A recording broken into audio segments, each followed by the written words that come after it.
call. Colin Quinn just walked in, and I'm now leading the show, and here it is. We're back. You're leaving the show. Leading us back in from break. I know. And it was pretty powerful the way I did that. It really was. And by the way, I was informed that while I didn't know Colin was here while I was doing my brilliant sports analysis break about Green Bay and Dallas, and apparently Colin was in the dressing room not agreeing. It wasn't that I disagreed. First of all, I grew up loving the Packers, I was from New York. But second of all, just the fact that it takes a real amateur to spout a fact like, Dallas, Green Bay hasn't beaten them since 1989. That's not a fact that a real sports fan would even know. And I'm not even a real sports fan. I'm a half a fruit myself. But I know phoniness when I hear it. How would you know that unless somebody handed you a paper? No one handed it to me. Are you a big sports? Do you watch football every Sunday? I saw that. Shut your mouth. I used to watch it. And the Cowboys stink, and so do the Packers, and I'm a Packers fan. They're both 10-1. They're 20-1, Colin. Against garbage. The Jets stink. I know the Jets stink. You can pick a team that actually stinks. I like Eli Manning, and I'll tell you why. Because whether he throws 8 interceptions or 4 touchdowns, he has the same attitude after the game. It's so true. He's like, hey, dude, what are you going to do, right? And the fans are like, oh, kill you. He's like, what are you going to do? I'm Peyton's brother. That's exactly Now what? Now what do you got for me? He's either like... They're right. Even if How about some emotion out there? Even each play just stands there like, hey, what's up, man? Yeah. Yeah, it's so funny. I hate Eli. I hate the Giants. Can't stand the Giants. Never liked the Giants. I always hated the Giants, but with Eli for some reason, they were always boring. Even when they won the Super Bowl, they were so boring. Phil Simms. He was just a... Oh, yeah. Well, they hit the Santa. When I was a kid, Joe Pisarcik was the quarterback. Just to show the losers. Pisarcik. Did they wear helmets back then? It was just leather. Leather helmets? No face guard. No face guards? Is that Joe Pisarcik, just to show what losers they were, there was in the magazines, they would have the Shy Man's Guide to Picking Up Girls with Joe Pisarcik. The guy was the quarterback of the Giants. I swear to God. That's like Norton's Nonsense in Steppin' Out magazine. Yeah. You have your own column, Steppin' Out? No. It's like the Jackie the Joke Man joke. They put your face in your name and they pick an awful joke. And they just, pick a joke. You have nothing to do with it. Chauncey always picks your joke and totally misquotes it. Oh, yeah, it screws it. Yeah. Hey, you check out MySpace broads there, Colin? No. My MySpace is a national disgrace. Is it really? My brother's supposed to be running it. Kids come up to me on the road. What's with your MySpace? They scream at me. I have less friends. It's unbelievable. Can we see? You have 8 friends? Yeah, I have less friends than Keith Robinson. That's not good. Well, we got into this discussion that a lot of girls on MySpace, they look really hot. Right. And then you meet them. We got a bunch of guys that have met some of these girls on MySpace, and they're just awful. They don't look anything like their pictures whatsoever. So we're talking about MySpace voodoo, some of the things girls do to make themselves look hot. And there's a whole website dedicated to girls that look hot on their MySpace pages, but then the reality is that they're just hiding up a world of hurt. And they were able to do that, by the way. They tricked a lot of people. So they have their MySpace picture, and then they have a real picture of them just kind of hanging out. Right. Literally hanging out all over the place. Yeah, a picture that they decide not to have on their MySpace page. Yeah. And it's quite different. You want to, scroll down and show some of these to Colin there? Well, let me ask you something, not to immediately attack, but how is that any different than... Robert Kelly Live, MySpace. Oh, how Bob would... see him in person, he's 480. Is he using his old publicity shots still? When he had hair and abs? He just called me from the airport. Dude, I just got in a fight with a Hindu. Some Indian guy behind him on the line at the airport was kicking him with his leg with some bag, and Bob turned around and almost hit him. He's got to stop playing that video game. And the Hindu was probably worshiping him. Yeah. That's a cow joke, people. Oh, that's very funny. Hey, let's go to Casey in Nevada. Casey, let's get this going. What do you got? How's it going, boy? Hey, Casey. I got a girlfriend. She's not really a looker, but on one of her MySpace pictures, she's pretty cute. She's not a looker. What does she do to make herself look cute if she's not a looker in person? She's on a boat, and I took a picture of her. She's on a boat. Sure, on a boat. Take a picture. She's biting Robert Shaw in half.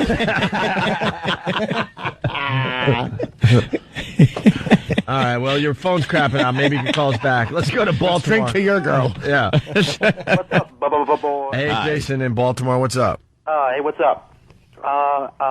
I met a chick off MySpace. Should I not give her name out? Nah. Yeah, I'll give her a name. No name. Never mind. All right. She was cute. Little bit, not dumpy, but, that sort of cute, chubby. Yeah. Okay. And she had stealth boobs, which, have you ever experienced this? No. No. It's, where the bra makes the boob instead of the boob making the bra. Wait, the bra makes the boob instead of the boob making the bra. Gotcha. Exactly. So she's cute and everything, and we get a little amorous, and when she takes her clothes off, I swear to God, she looked like Patty. Well, Patty's a mess. Oh, Yeah. You got a little amorous? you can't talk that way on regular radio. I know, so that's a little, that Clean might it get up. dumped out of. Yeah, that's a little crazy. We don't want any FCC fines or A anything. little amorous. Colin's MySpace page is a national disgrace. Terrible. It is horrible. The first is the picture of him and Jerry Seinfeld. Where? That is up here in the Hold on. I haven't seen the it. upper left-hand corner. Are you friends with Jerry? That's like his Jerry loves picture. I know you are. And by the way, It's embarrassing. this is what it says MySpace comedy, Colin Quinn, and then it says stand up / as seen on TV. Yeah, what is... You're an awful product they're selling on WPIX. You're a Floby. Yeah, you're... Oh my God! Colin was made by Ron Popeil. And there's a picture of him and Jerry, which kind of annoys me because it's so much better than my picture with Jerry, which is me on the steps and him standing above me at the Comedy Cellar. hating me. Well, you know how I feel about all your celebrity pictures. They're fantastic. I'm praying a celebrity kills you Why? because I hate it. Why? I had fun. I told you a long time ago. We have a lot to discuss today about your attitude, and I'm going to start as soon as I feel the time. By the way, and now with the rest, here's what Colin's page is. It's a picture of Colin on stage. His hair is kind of a mess. He's like got his it's a typical Colin pose. He's kind of standing there just with the mic in front of him and his hands in his pockets, kind of laid back.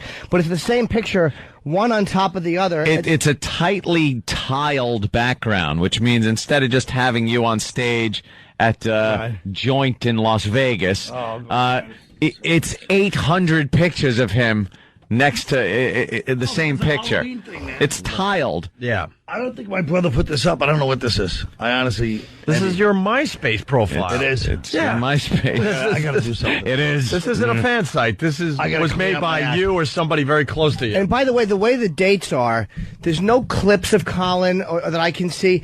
It's like you click on it, right? And I it's have no CDs. I'm a wreck. a bunch of dates. Like It's the end. Colin's Colin's Yeah. at Gotham. What are you at Gotham tonight through Sunday in Yeah. New York? Yeah. He's here in New York at Gotham Comedy Club. Ooh, And he really is commanding the show. He throws in the plugs organically as he crashes Well, I would you. like to. Well, no, it's not- Organically as he tries. He's but it's a the pro. truth. All right. I mean, but it's just listed. Hey, Jim, I'll say the joke that you thought was funny from 12 to 14, and so did I. Hey, you're a real pro. Phylactic. Let's go to Arizona. Matt, what's up? Good morning, boys. Good morning, Matt. Yeah, I dated a girl.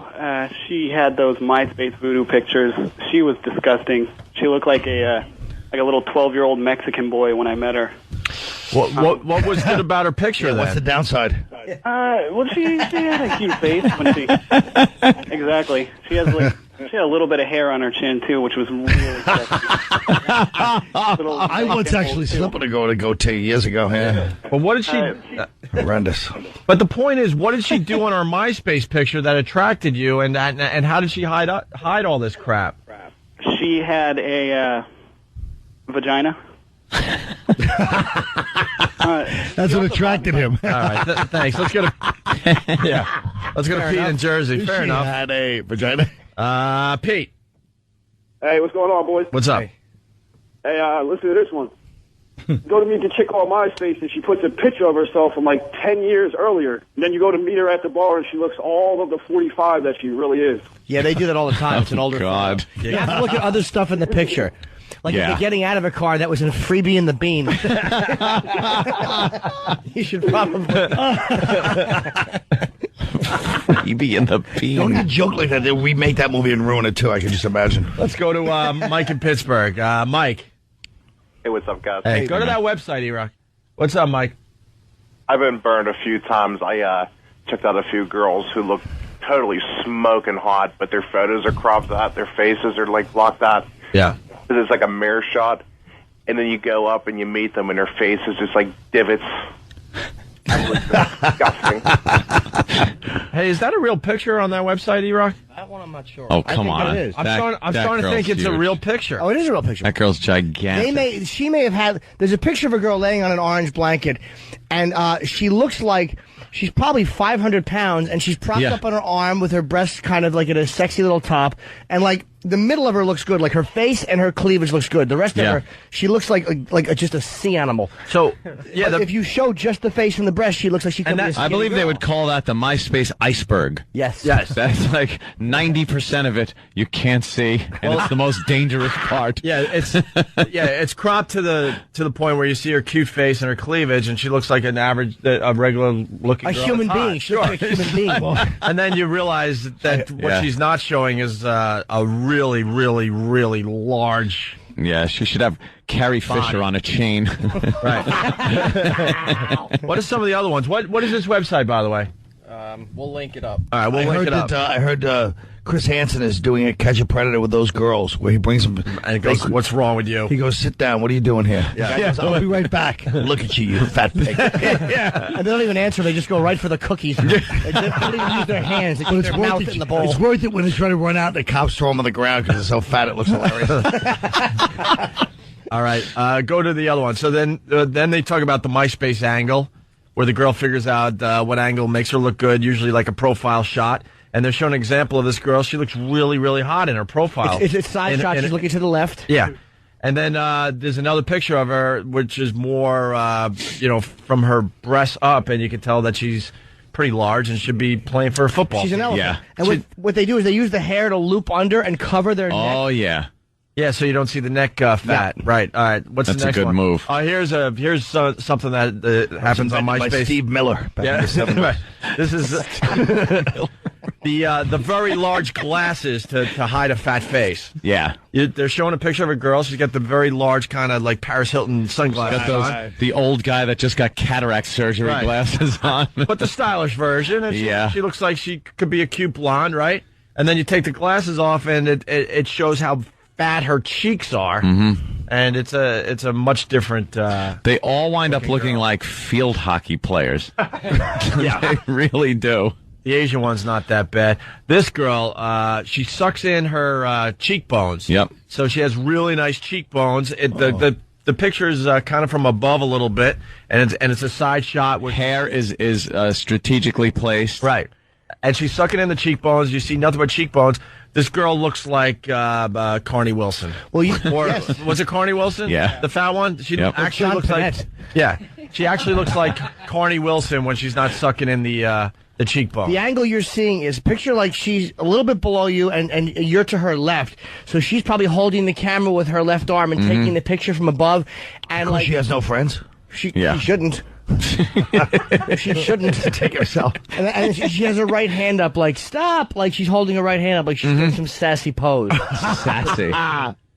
All right, what's the next one? What a manatee. Oh, yeah. This one is really classic. This is a risky move. Very talented, this girl. She's wearing nothing but it looks like a bra and panties. Yeah, little boy shorts, right? Little boy shorts and a bra. Or a very short skirt. It's hard to tell because that's how much she's messing with the angle here. This is also what I call the underwater shot because it looks like it's underwater. The flash really lights up the face, but the body and stuff is left in this darkness. Right. Like a great white coming at the cage. It's like, Oh, very good. Because it's coming out of the murkiness at you. She's leaning over now and hiding 90% of her body. Because from the top angle, you can see the breasts in the outfit Yep. and then the skirt. Like And her face body- is right there in the picture, and like Ann said, because she's leaning her face forward, Face is right in the picture. the fatness is way behind her, so it looks thinner. The other thing she's doing to kind of trick you here is using that artsy black and white. Yeah. Yeah. You know, because she knows in color she looks awful. And then the next picture is her during the day, outside, color photo.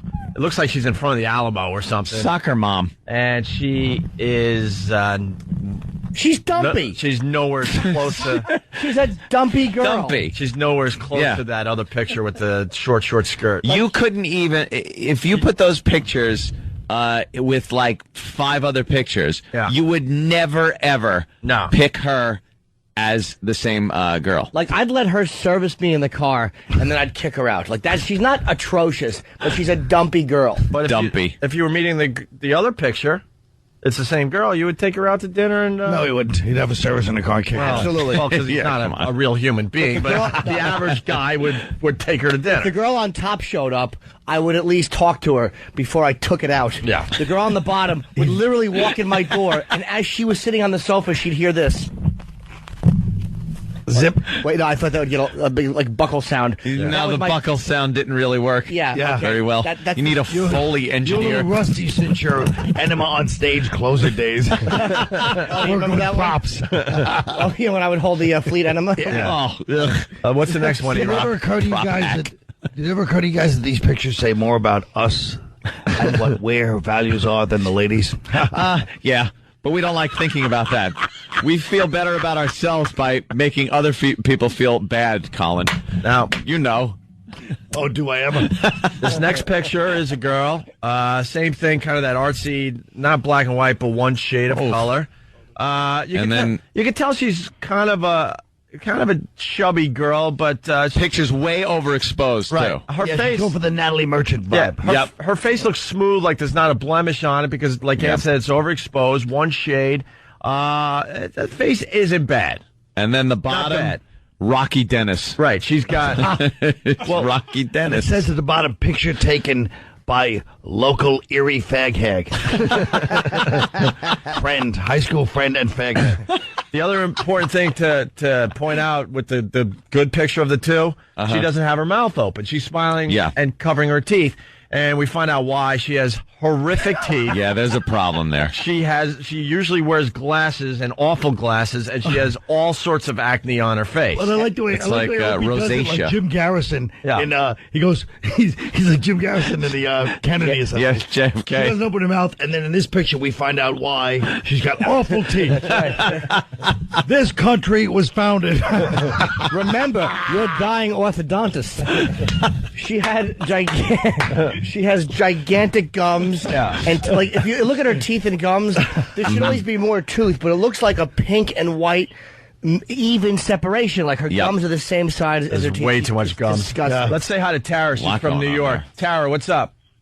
Hey, how you guys doing? Pretty good. Your girls do this all the I time. love you guys. Yeah, cool. Thanks, Tara. I have friends that, are addicted to MySpace Right. and actually convinced me to get mine after years. And this one girl that I know is a large girl. She's a large Takes her picture. Great big fat person. Yeah, She big through the hips, roomy. Roommate? Yeah. Look, we're all pretty big, and I'm a big girl, and I'm proud of it. But I'm honest about it. Listen to this show. Well, I'm honest about it. If you look at the page, you'll see all That's my good. pictures. All right, we get it. You're honest about your you're fatness. honest, What are you fatty. trying to say Okay. about this subject? If you looked at hers, all her pictures are like you said, the iceberg pictures. Yeah. Where it's just the face and the chest, Yeah. and nothing from the boobs down. Because she's shaped like a pear. No, more like a pumpkin. More like a pumpkin. Just a big round fatty. It's like you ever see Barton Fink where John Goodby goes, okay, I have a weight problem. All right, Tara's now listening to herself. Can you go back to that website? Sure. I don't know why you need to go. Where are you going, Come E-Rock? on, man. Finding something else. Just pay attention. You could find something else. By the way, there's another girl on there, and she's got the angle up like where she's holding it like holding the camera above her head, looking straight up at it. Yes. Right? Yeah, that let me tell you what that does. Thins the face out. Her hair is placed by her cheekbones, so that thins the face out. She's got bangs that kind of go into her eyes, and the camera is on the ceiling. Right. It's like she's looking into a ceiling fan. And that so keeps the fatness what you far should away be from doing, the leaning into camera a ceiling lens. it also makes the eyes look very attractive because you get a lot of the white of the eyes underneath, and it makes her eyes look very big. All right, Anthony, you're starting to sound like Project Runway. I really am. Her hair is cut correctly. Yes, of course. She's gorgeous. But then the reality is, what is that? It's not the same person. She's at some kind of street fair. It's daylight. She's with the crowd. She's giving the peace sign. She is the crowd. Yeah, and she is. This can't be the same girl. The other No. picture looks like a girl that would be easily 150 pounds heavier than the one we're looking at. And then you realize the ceiling fan she probably avoided because it reminded her of when propellers would hit her back while she was in the lake on the boat. What a fat body. And believe me, Yeah. I've hooked up with girls like this where you talk to them and they Oh, we say- believe you. Yeah, believe me. You might not believe this one. Believe me, you. She actually looks like a girl that I met up with before MySpace. It was when Which picture? The bottom one. Oh, of course. Please. All right, let's go to Vinny in Jersey. We got another example as we talk to Vinny. Vinny. Vinny, what's up? Hey, what's up, guys? Hey.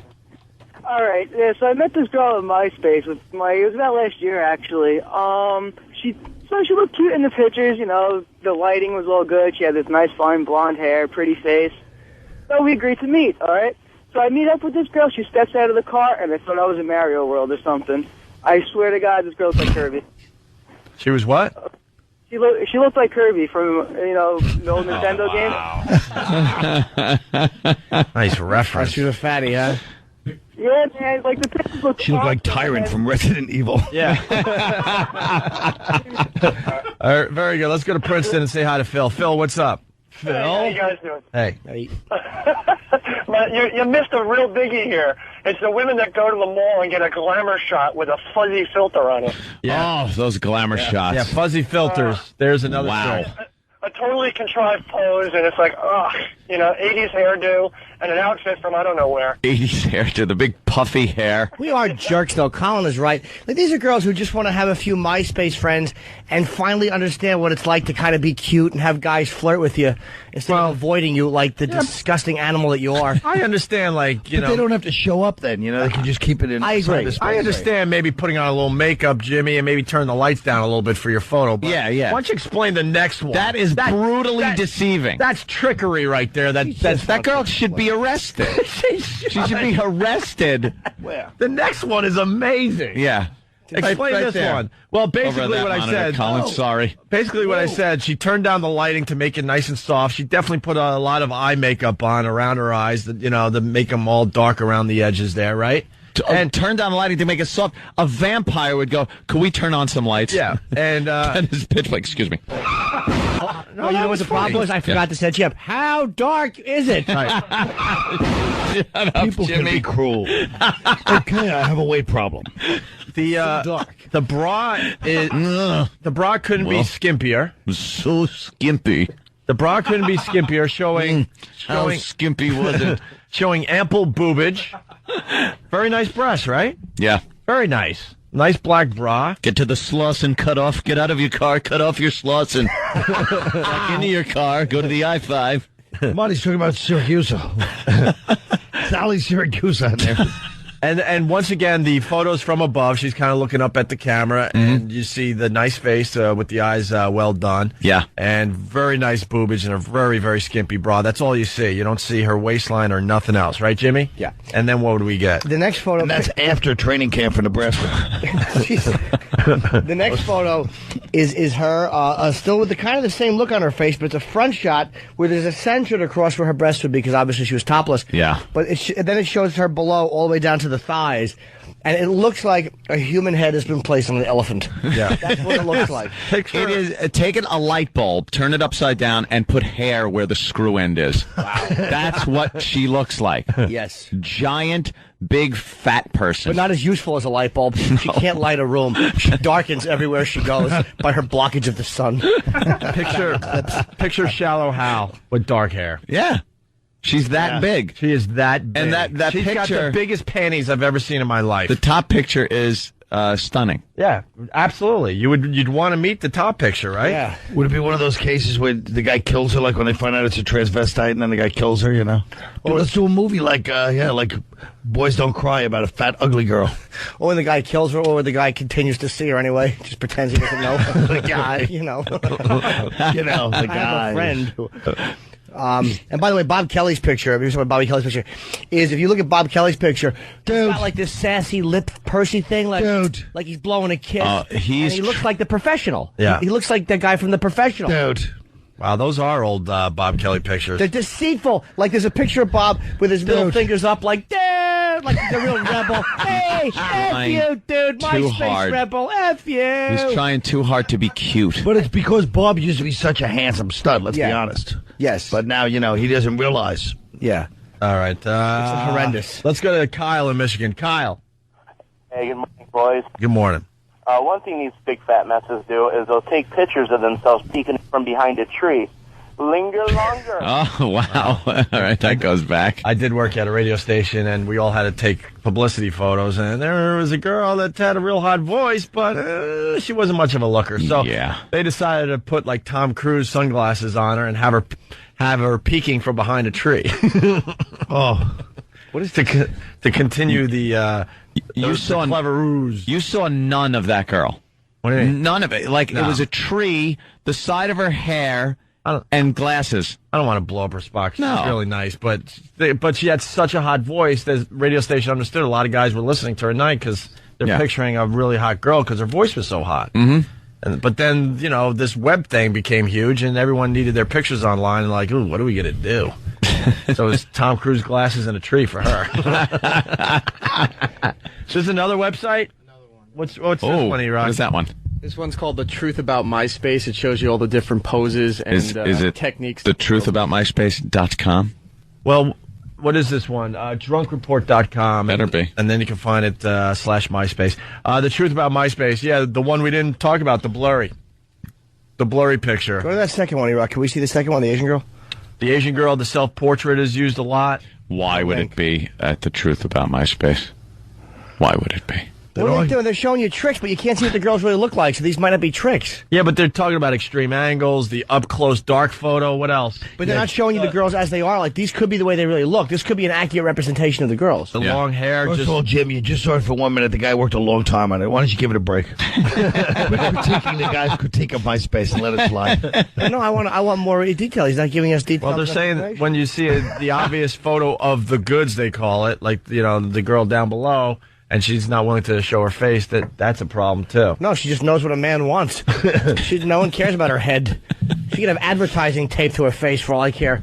If I show up, she can have a Petco sign on her face and nothing. Nothing. You just kept going. I know I did because I felt we didn't know where the pause was. I felt disinterest and silence. Stop.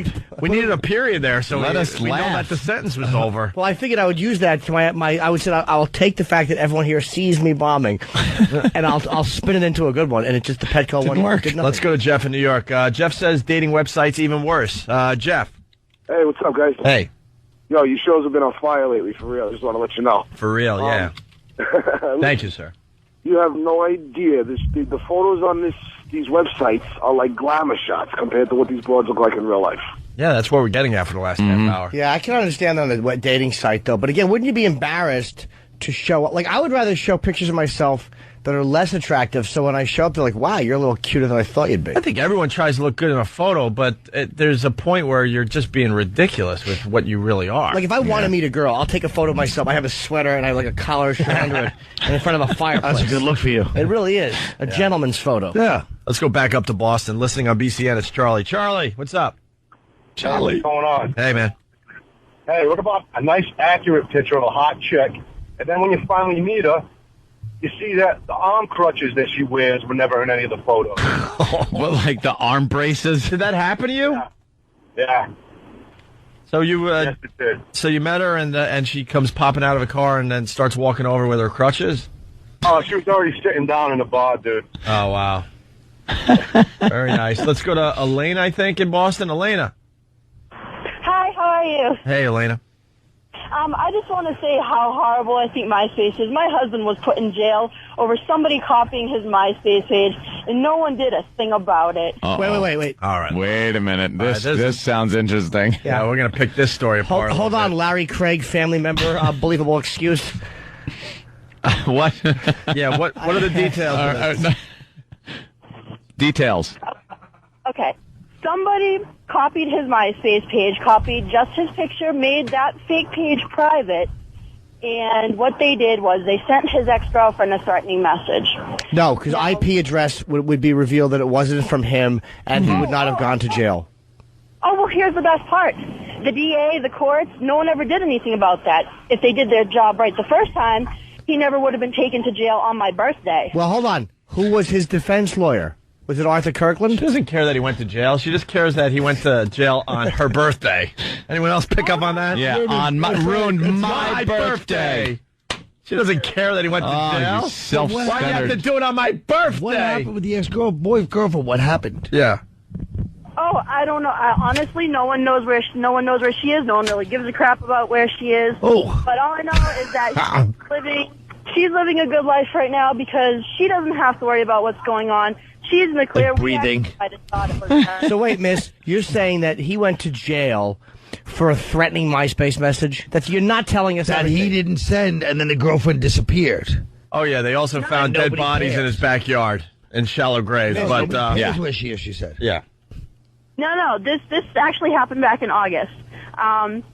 No, like I said, if they did their job right the first time, he never would have gone to jail. Then the funny thing was, he was sitting at my work, at my old job, when the message was sent. No computers. I mean, it's the Angelos, for crying out loud. So, miss. No computers, no nothing, no internet. Why was he doing it at your job on your birthday? Exactly. What do you do besides sound like Pacino's wife in Dog Day Afternoon? He was at my computer on my birthday. He says, "Send the MySpace message, you fat pig." I says, "He gonna kill me and throw my body in the river?" No. The court date was on my birthday. It was a month later, but the court date. Oh, get over it. You'll have enough birthdays. Exactly. Hopefully that'll be the last one. Enough about your stupid birthday. What happened? You want a gift card? We'll send it out. What today. happened, though? Yeah, what happened, miss? A threatening message. What did it say? If you don't let me see Riley, then I'll take care of you. All eyes will be on you. Some bull crap like that. But it's quoting Tupac. How long has he been in jail? He was in jail for 23 days. He's out now. But So for that message, he went to jail. Huh? He went to jail for that message alone? Yeah. No, I don't believe it. One threatening message would not get you a month in jail. No. Oh no. Well, apparently someone did the same thing last year and put him on probation. Was it on your birthday? Her birthday. Enough about your birthday. I think this girl likes her birthday, huh, Jimmy? She loves her birthday. Perhaps more than that. All right, Elena, we don't buy your story. There's more to it that you're not willing to reveal, so we gotta take it by you. My opinion is your husband's a creep. Yeah, you're being naive. What, someone set up another threatening message that wasn't from him? Yeah. Stop it. All right, let's being naive, Kate. One more before the break. It's K, by the way, not Kate. K. Jennifer and Rockland. Jennifer? Kate. Hi, boys. Hi. I never did the MySpace page thing until recently, and of course, this weekend I happened to leave Jimmy a comment. And I'm freaking out, thinking y'all talking about me. No, I actually. Well, let's see your picture. We'll tell you what's going on. Go to my page. E-Rock's going to my page. Did Jim respond to the comment?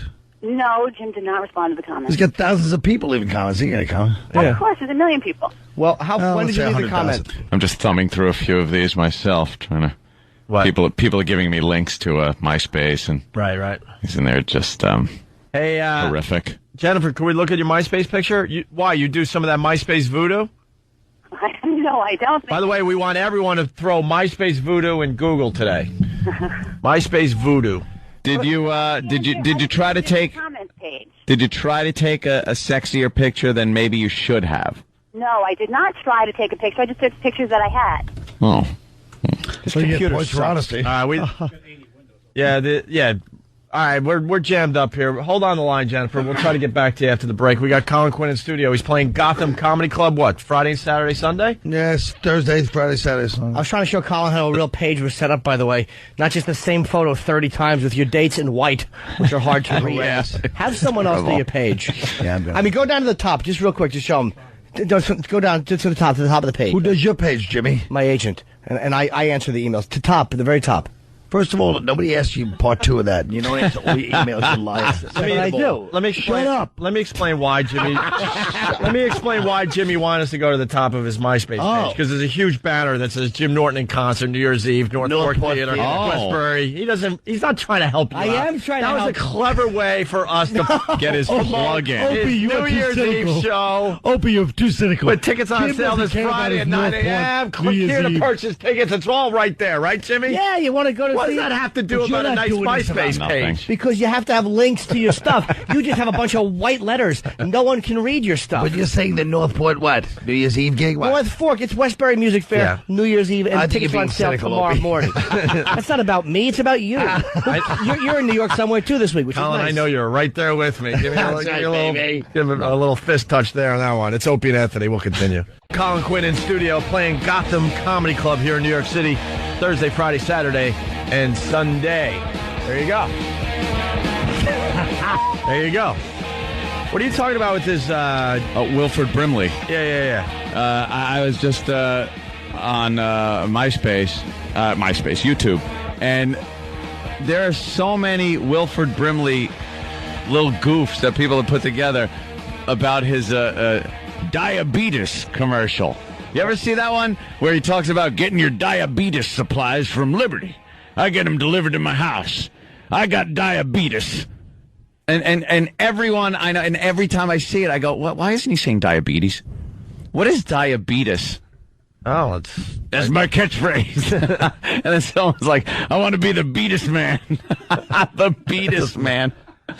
Wilford Brimley, like he was an actor in everything. You know his face if you see it. He's that big mustache guy, the big white mustache. He's been in so many movies. And now all you see him is talking about, I have diabetes. And I get my supplies through Liberty. If you got diabetes, and you sit there and go, why is he saying it like that? But why did this take off? Because he's an ass. Was it Family Guy or one of those? Usually that's what happens. I don't know, but like now Family Guy or South Park will make some obscure, joke about somebody from the past, and next thing you know, it's a YouTube sensation. There's like remixes that people have done and parodies that they've done about him. Oh, is that from Family Guy? Why don't we get some of the Brimley stuff for tomorrow's radio show? Get some Family Guy stuff. Because now that I see you searched it on YouTube, there's hundreds. Dude, of them. it's just one of those things that you think you're the only one that's thinking it when you see it, and then you realize, okay, everyone thinks this guy's an ass and is saying, why is he saying diabetes? We'll have a lot more tomorrow, but we got a little taste for you today. Diabetes, diabetes, diabetes, diabetes, diabetes, diabetes, diabetes, diabetes, diabetes testing supplies. Diabetes. Come and rock me, diabetes. But dude, doing a song like that, how do they not think you're using it goofed on? See, Jimmy, I don't think you understand. Diabetes. Yeah, it's just one of those commercials that pop on and you're like, what's he doing? It's all over YouTube. Big Everyone's fat making their Wilford remix. Brimley. All right, Dude, he was scary in The Firm. God, could they have gotten Oh, a yeah. bad guy? He was just a nerd, the Quaker Oats guy chasing somebody with a gun. It was idiotic. That was pretty creepy. They did a good parody on that one, on Seinfeld, I guess, with the mail delivery one, where Kramer was protesting the post office and they pulled him in. He's the postal inspector. That was a very funny one. Well, regardless if you know it or not in the room, I'm sure there are plenty of people listening going, I saw that, and I found it very funny. Hello, Newman. Right? Yeah, that's it. Colin's with you. Sure he is. Colin's right Colin there knows with that. you. You have a picture with Jerry on your MySpace page. You should know every episode. Yeah, you would think you would have seen his show. I'm the opposite of those girls. My MySpace page is so horrendous. It drives people away. It doesn't attract I know, them. but you talk about my celebrity photos, and you're a celebrity. Although one of minor stature, you are a celebrity. I'm not minor stature. I'm just descending rapidly. No. And Don't patronize me. He goes, no. No. First of all, if I am or not, your opinion's not going to matter either way. Now go on. Well, I'm just saying that. Shut up and continue. I am. I can't shut up and continue. Those things are they're antonyms. This better not end with Northport Theater or North Fork Theater. No. I'm done. Who cares about tomorrow morning tickets on sale? It's irrelevant. Yeah. I'm talking about your picture with Seinfeld. You're a famous guy. You have a picture with Seinfeld on your MySpace page. It's a disgrace. Yeah, it's true. What's his picture on his MySpace? It's probably not with you. It probably isn't me. No, it's not. Does he even have a MySpace, you think? I'm sure he does. I bet he doesn't. Hey, we got a great little news story. It is Perv News Thursday. We love to find these little pervy stories, and this one's a classic today. Check this out. An Oak Creek man accused of planting a hidden camera in his friend's bathroom will spend the next year in prison. Wow. Only on 12 News, Caroline Leiders reports on an emotional morning in court for both families affected by his crime. Sean Komorowski came to court asking the judge for probation, not prison. If I could take the pain away, believe me, I would. He admitted to the crime. He bought this camera clock radio at a Sharper Image store and for more than a year collected the video images it captured from his best friend's bathroom. Oh, God. Who is he watching? His buddy or his buddy's kids? We'll find out more, but... doesn't matter. The guy sounds like a poor slob. Let him go. Well, that's what I was getting at there, Colin. He's a disabled man. Yes, can't even Disabled little pleasure. man plants camera in best friend's bathroom. Now, why the bathroom? Because he likes that activity, or is that the only place his little crippled body could get it to? He was trying to get it onto the mantle, but When it you're was too short. disabled, your whole life revolves around the bathroom, so it's associated with a lot of things. Oh, very good, Colin. Look, I'm telling. It's true. That's true. His little twisted body Old in the target bathroom. chest. You know what? Let's Sad. Do you think you should go to jail now? part of me feels a little bad for the guy. Me too. Really? Disabled guy probably didn't get any action his entire Just life. wants a little thrill. Just wants a little peek. On To Catch a Predator, they had this young guy, and the guy goes, "You knew she was 13?" He goes, "Yeah. I'm sorry, I'm not going to lie to you. It's one of my fantasies." Chris Hansen's like, "What?" Yeah. I don't know what this guy was... Okay, you're free to go. I want to make it perfectly clear. I don't know what this guy was peeking at. Yeah, what the hell's he I'm looking hoping at? it's hot, college co-eds, but... I thought it was his buddy. It's his buddy's house, so I don't know what's going in his buddy's house there. Is it Maybe his kids buddy or- was a real swinger. Wait, had the buddy, maybe. Had the buddy not know, and he goes, "Here, put this clock in your bathroom. Could you turn it to the left a little? Why? Just so you can see it better." It looks like that stupid clock in Scarface where the 12 is missing. Big black hole. Bunch of savvy drug dealers don't notice there's no 12 on the clock. And he wants him to put it on the tub ledge, so it's at the level of the guy's ass. Like, how stupid are these people? Could you put it on the ceiling and aim it down to between your legs on the toilet? Hang this clock from the ceiling. Komorowski's parents begged the judge for leniency, saying since childhood, Sean's been teased and tormented because of his physical disabilities. His mom told the court the same disabilities that made him a target in school would make him a target in prison. The world is a Wait. What's the disability that makes him a target? His ass starts at the back of his neck and it ends at his ankles. He has a giant ass. That would make him a target. That kid's all ass. And it's a birthmark, and it looks like a tattoo, and it says "I dare you to" right over the ass. What's his The disability? world is a cruel place. I don't want to imagine what it would be like for him being behind prison walls. But his victim said prison is where he belongs, that this camera violated their privacy and took away any sense of security they had. In the end, Judge Joseph Donald agreed.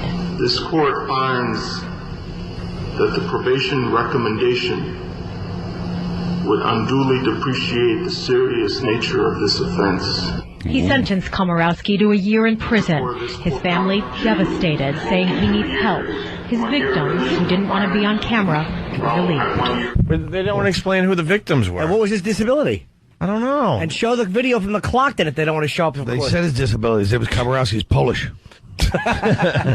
He was sentenced to prison time, and that made me feel. That's going to make me feel a little bit safer. Oh, sounds hot. Komorowski was the best man in the victim's wedding and had been friends with them for more than a decade. Even though he did plead guilty, he never said why he committed the crime. Why do you think he did? He liked looking at toilet footage. That's my educated guess. Yeah. Idiots. He's a bit of a voyeur. Yes, Danny. I just wanted to make it clear that the victim was the friend's wife. They do show her in the footage. With Was her she face hot? blurred out. All right. That makes more She sense. was a mess? Yeah. She should have been flattered. Oh, so he was probably taking like tub footage and stuff and shower footage. Yeah, I'm assuming that it was probably her, getting out of the shower. How'd they catch him? So what's the big deal? That I don't know. The guy was desperate, obviously. Well, yeah. And how would he sneak into the bathroom to unload tape? How'd that happen? I don't know the specifics of how that specific camera works. So I mean, That's what Jim's trying to get to. Of course it is. I mean, if he was best friends with the guy, I'm assuming that he had access to the guy's house on a fairly regular basis. Colin and I are good friends. I've been in his bathroom once in 6 years. Yeah. which means I have a lot of footage to collect. If you remember that clock I gave you. All right, we got one more quickie before we get out of here.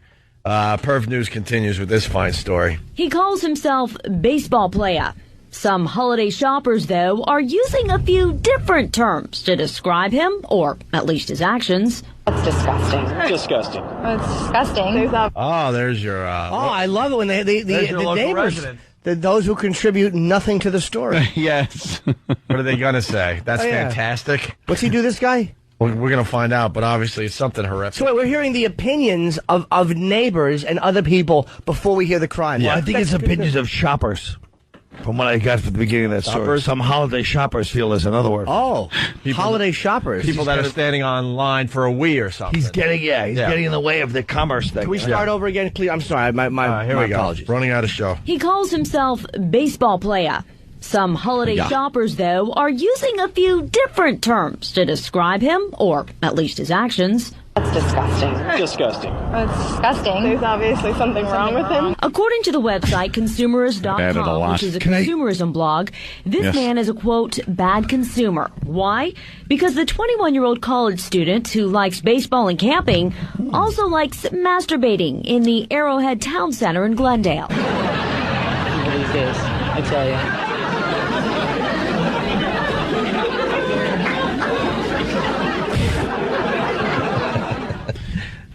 Well, this guy goes to these stores and does his thing on camera. On camera. Where? In the dressing rooms? Huh?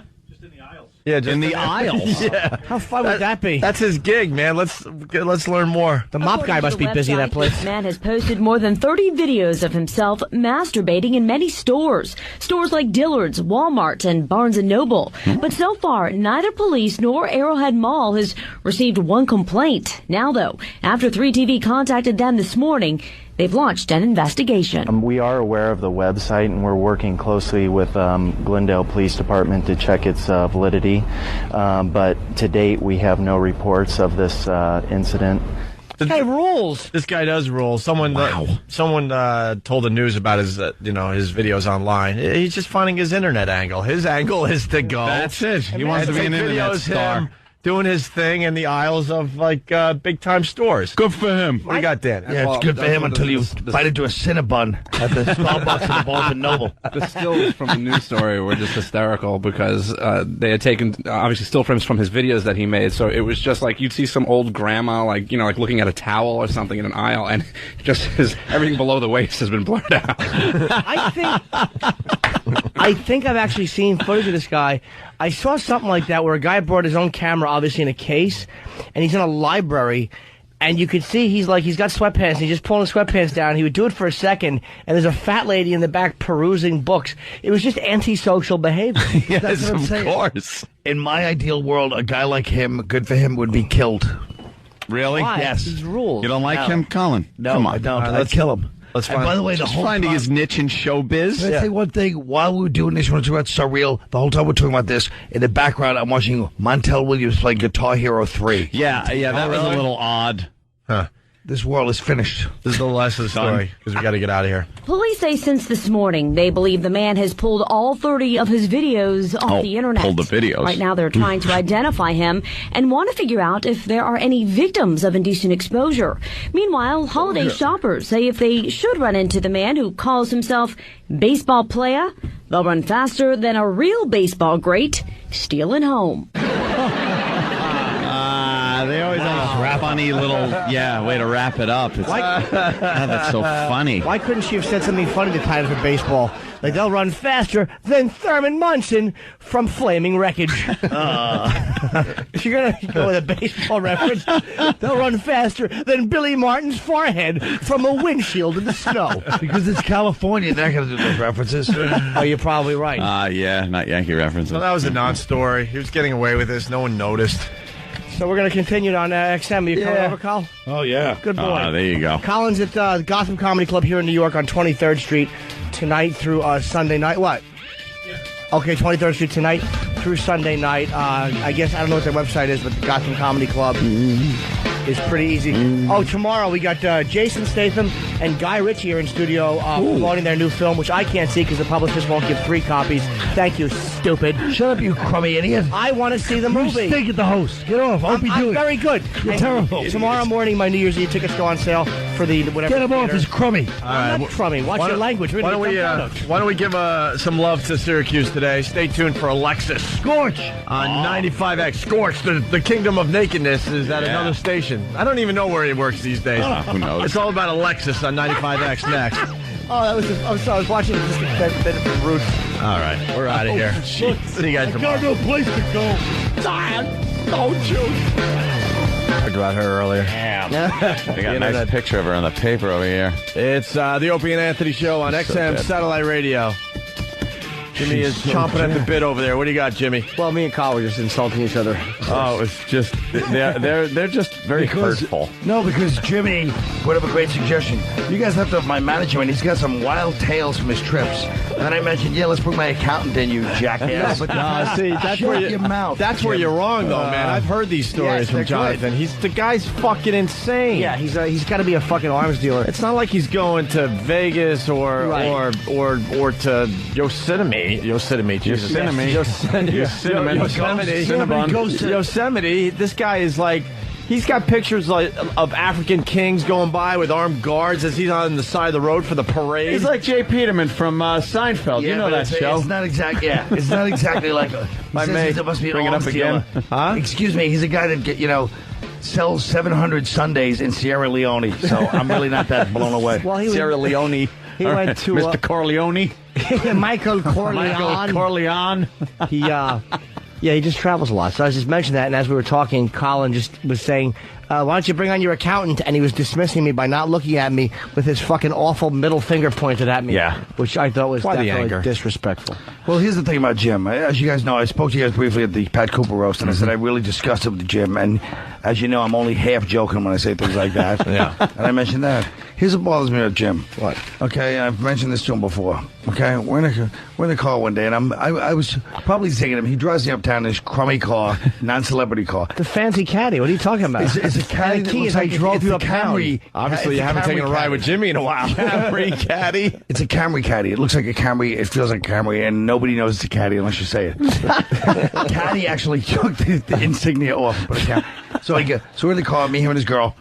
And, so maybe I was singing him a little hard. You forget sometimes because we're comedians and we bust balls. But when you call Jimmy, I kept calling him an ugly creep and how he's worked out to look mediocre. And I forget that, even though we're comedians, we bust balls, probably his childhood had a lot of pain and horror, as it should have. So suddenly, here we are, me being a snide kind of idiot. His girlfriend sitting there probably politely putting up with it. And then Jim outbursts, goes, so what about you? You act like you were at 10 when you were younger. You weren't that great looking. Just with total anger and holding in this nonsense. Wrong. No. And I was like, first of all, I never thought I was a 10. I was a hard 7. He goes, you were fucking 6. No. He actually thought I was the I'm not gonna, you will not make a monologue out of this. No. He's lying. He's lying. He's lying or he's deluded. Statement? No, this is my opening statement. It's a 40-minute dissertation. That's not true. It's a falsehood. You're spreading falsehoods. No, it's not. I wasn't angry. Here's what Colin does. He was angry at outburst. Believe me, I wasn't mad. Me and my girlfriend still laugh at that house. She's like, what did Colin say he was that day? I'm like, a hard 7. But Colin acts like he's fucking 10 pounds away from the glory days. Like he was fucking... Oh, no, I don't. All right, 140. He acts like he was beautiful, and he was not a bad-looking guy. But that's all I said. I never thought I was you act like you were gorgeous. But that's what I'm saying. The fact that he thinks that... But no, it's true. First of all, even if it had been true, which I know how I really thought, but even if I did think that, why wouldn't you let an old man have his old delusion? Because you're not that much older than me. He screamed. I didn't scream at you. The amount of anger there, and here's my other point, okay? Here's my other point, which I do. What other point? You haven't made one to begin with. All right, here's my first and only point. And he is a lot older than you. He's 10 years older than me. I'm 48. Yeah. I'm 39. You're 9 years older than me. But in entertainment years, Colin is a hell of a lot older than you. Yeah. But here's what bothers me. The fact that he's angry about that. It's true. That was pretty funny, I thought. Well, I didn't think it was an insult, but apparently it was. Go ahead, Colin. Go ahead. Yeah, I don't like the fact that Jim, right after his last special, goes to the club every night because it's almost like, hey, man, I'm a gym rat. I just work at stand-up. You're a compulsive ass. Oh, Take a few weeks off, shut up, and let me finish. No. Now, quit it. I'll tell you why. I'm not a gym rat. You think to yourself, hey, I'm a guy that just blue collar, I take my lunch pail into the club every night with your fake humility, and I'm putting a stop to it today. Right Why? now. I don't want people. Here's the Shut thing. your face! Hold on. No. Here's You're the thing. compulsive. Take a few weeks off and just breathe. I'm compulsive. Have you ever seen yourself in front of a buffet? Oh, that was hurtful. Of course it was. But it's not true. The reason I do it is because... I don't think a buffet way. I know. I couldn't think of a better way to say It was food. good. But the bottom line is I don't want people coming out after seeing the HBO special and seeing the same shit. They're going to get pissed off. It's selfish. I want to make I more think what money. Colin's trying to say, though, you don't seem to enjoy all the success at But I times. do enjoy the success. No, that's I not love what I'm doing saying. stand-up. I'm Is that a trying to chore? stop any enjoyment of the success. Oh, you don't Yeah. want him to enjoy it. If he has any chance of enjoying it, I'm putting a stop to it now. That's Oh, really dude, what I'm look, trying another to do. chewed pen. The fucking... then they keep chewing the pens. You want to Chewing keep... pen? I don't know. Whoever it is going What to are you get... doing? Oh, He's putting it up his there you go. ass. Whoever chews pens, enjoy the chewed pen, fucking cunt. And chew on that shit. Ew. Now, wait a minute. Yes, that's shit, all right. Jim, you have to be careful with that kind of behavior. No, I don't like... I want to do new stuff, so I was done with the set in June, and I started doing new stuff. You don't do the same material. People come out and see me, they fucking not going to see the same act. You know what? He's a little. I'm picking up something here. What? I don't want to completely bash Besides jealousy? Jimmy, but no. Jump in, please. I'm picking up something. I think Jimmy is assuming that everyone has seen the HBO special. Yeah, you're right. So that he's got to get new material because when they go out, everyone that's there has seen his old material. No one has seen it, but it's more than that. Not everyone, no. But I do think that a good amount of people will come who have seen it. Hold on. We're trying to change the subject. Can I address my friend? I think there's truth in both. No, I don't assume I everyone really has do. seen it. Believe me, I would love to be able to just live off that for another year, but you That's can't. not what I'm saying. What? What I'm saying is that you think you fancy yourself a humble gym rat that goes down to the club and just works it out. And I want you to stop coming to the club, and if I see you there again, I'm going to punch you in the snout. Well, you're never there. What are you talking about, you fucking Well, if I lonely decide- psychopath? If I decide to go there. You know, you're writing a manifesto like fucking Ted Kaczynski. You're never there. He's just in front of his computer railing about technology and Jews and the fucking lesbians that run show business. What are you talking about? How do you know where I am? He's starting to leave the house again. He's fucking... That's right, I'm here, aren't I? You were an agoraphobic creep. You had to, because Mazzilli threatened to fire you if you didn't fucking plug. You probably had 8 tickets sold. It's like, go on the radio. No one knows you're at our club. Oh, But that's why he's here to plug. It's fine. The hurt that is going on over here. There's no hurt at all. That's where you have to go out and plug when you're doing a gig. Oh, do you believe this idiot's trying to act like Mr. Pragmatic? Shut your mouth But it's right the now. truth. It's reality. I am a very pragmatic, which I think means realistic guy. I'm not exactly sure what pragmatic means. Colin, what's going Hopefully on it means here? fun and joyful. What's going on with Colin? Actually, what Jimmy's saying is semi-correct in that I have been writing my manifestos. Okay. But they're not really against anything in particular. It's just basically it's a compilation. You know, I have like, what happened was I got ahead of myself psychologically and wrote thousands and thousands of pages. So my apartment looks a little bit like Kaczynski-esque, a high... A little bit like Beautiful Mind. Yeah. Just notes stuck to the walls with strings, connecting bits together. Yeah. And that's the problem. So I've been trying to organize it, but it's very difficult. I wish I had like I fantasize about having like a really efficient Asian like assistant, yes, in stockings and of course the other part of it. Yes, but and mail. but I'm just, that's what I've been going on with me, Why don't you get yourself a trapper keeper? I used to use those to organize when I was a trapper. Or the 5-section notebook. But I got like so many, you know what I mean? I was like thousands. It is like, it's gone a little out of my control. And what is this thing going to be? A book Well, it's someday? like 10 books. It's just so many things. It's too many pages of things. Wow. Are you being serious for once? Yes, yes. Yes. So You just weird. you just sit there and you're typing away. No, his I don't like is I just go to Opie, like, Opie's like, so you got all the stuff, like, yeah, you're really trying to, like, I was like, yeah, Opie understands. It's like, I got him, and he goes, you being serious? I go, yeah, he goes, Well, it was weird. It's weird. It's weird when you get serious, Colin. Oh, I thought you meant it was weird that I have all my thousands of pages. You're very protective. Yes, you We are. only see one side of you, the sarcastic side. We don't get to see the real sweet We don't get Colin. to see the sweet Colin. You have a big fat shell around you. Looks like I picture you crying alone in your apartment some nights. No, not really crying, There's a lot more anger than me than... Chewing the inside of his mouth like a coke addict. Right. Yeah, there's a lot more, We're just trying to see other sides I of you can't today. imagine myself Yeah. This is kind of an intervention. You didn't realize what you stepped into Well, today. I'm just trying to say, like, I don't see myself as hurting myself before really damaging a lot of people. A lot of other people, sure. My own analysis of it, you know. Really, you don't like when I was in your 30th floor apartment and he steps over the rail and he's kind of hanging on and letting go for a second? You Did you weren't really? doing Yes, that. he was. That's cool. Yes, he was. 36th floor. And doing like the, Yes. where you let go, fall backwards, and then grab the rail? All right, Colin, Well, that's I've a always been problem. like that. That's a bit of a I problem. used to do that That's on cool. Tough Crowd. I'd lean out the window and hang on. From what? The fucking, on the set? 17th floor. No, the office on the 17th floor. Why would you Wait, do wait, that? wait. Could you slow down a minute? That's crazy. Whose apartment was this? His. My So you have an apartment. outdoor space? It's a balcony. balcony, and he was on the outside of the railing? Yes, he stepped outside the railing and he's like letting go for not going back that far. That's because the arms hilarious. is just a What were you little bit. hoping for? A really good reaction from your friends? Well, you know what I was hoping for? Butterfingers. he was hoping a stray pigeon would come by and jar me and snip at his eye. You were hoping for an ounce of care from Jim Norton. The last thing you see is a smiling Jim Norton looking over the railing. That's how Colin gets love. He can't just say, I need some love. He has to hang on to a rail, so we'll all go, no, don't. Like, he wants the value of having everyone appreciate the somehow fact that he's turning my great beginning analysis. What was your beginning analysis? About you. Well, and suddenly it's turn around about me. So what? That's the way life is. Turnabout is fair play, I always say. And why would you? And you would hang out. That's tough talk. You would hang out the window. Yeah, but that was easy. I don't remember That's such a small part of the manifesto. I can't even believe we're discussing it. That's nothing to me. But you could have. You do understand. You could have fallen to your death. Yes, but anything can happen. What? But that didn't bother you, or? How far did he lean back before he grabbed hold again? Doesn't matter. Just stepping. But that doesn't matter. Just the act of doing it. Dude, I would be freaked out stepping on the other side of the rail, holding on tight. But some people are also very scared of heights. Like Bobby Kelly's been over my house a couple times, and he goes on the balcony. Don't push me. You know, it's like no, he's afraid the balcony is going to fucking just crack under his weight, as he should be.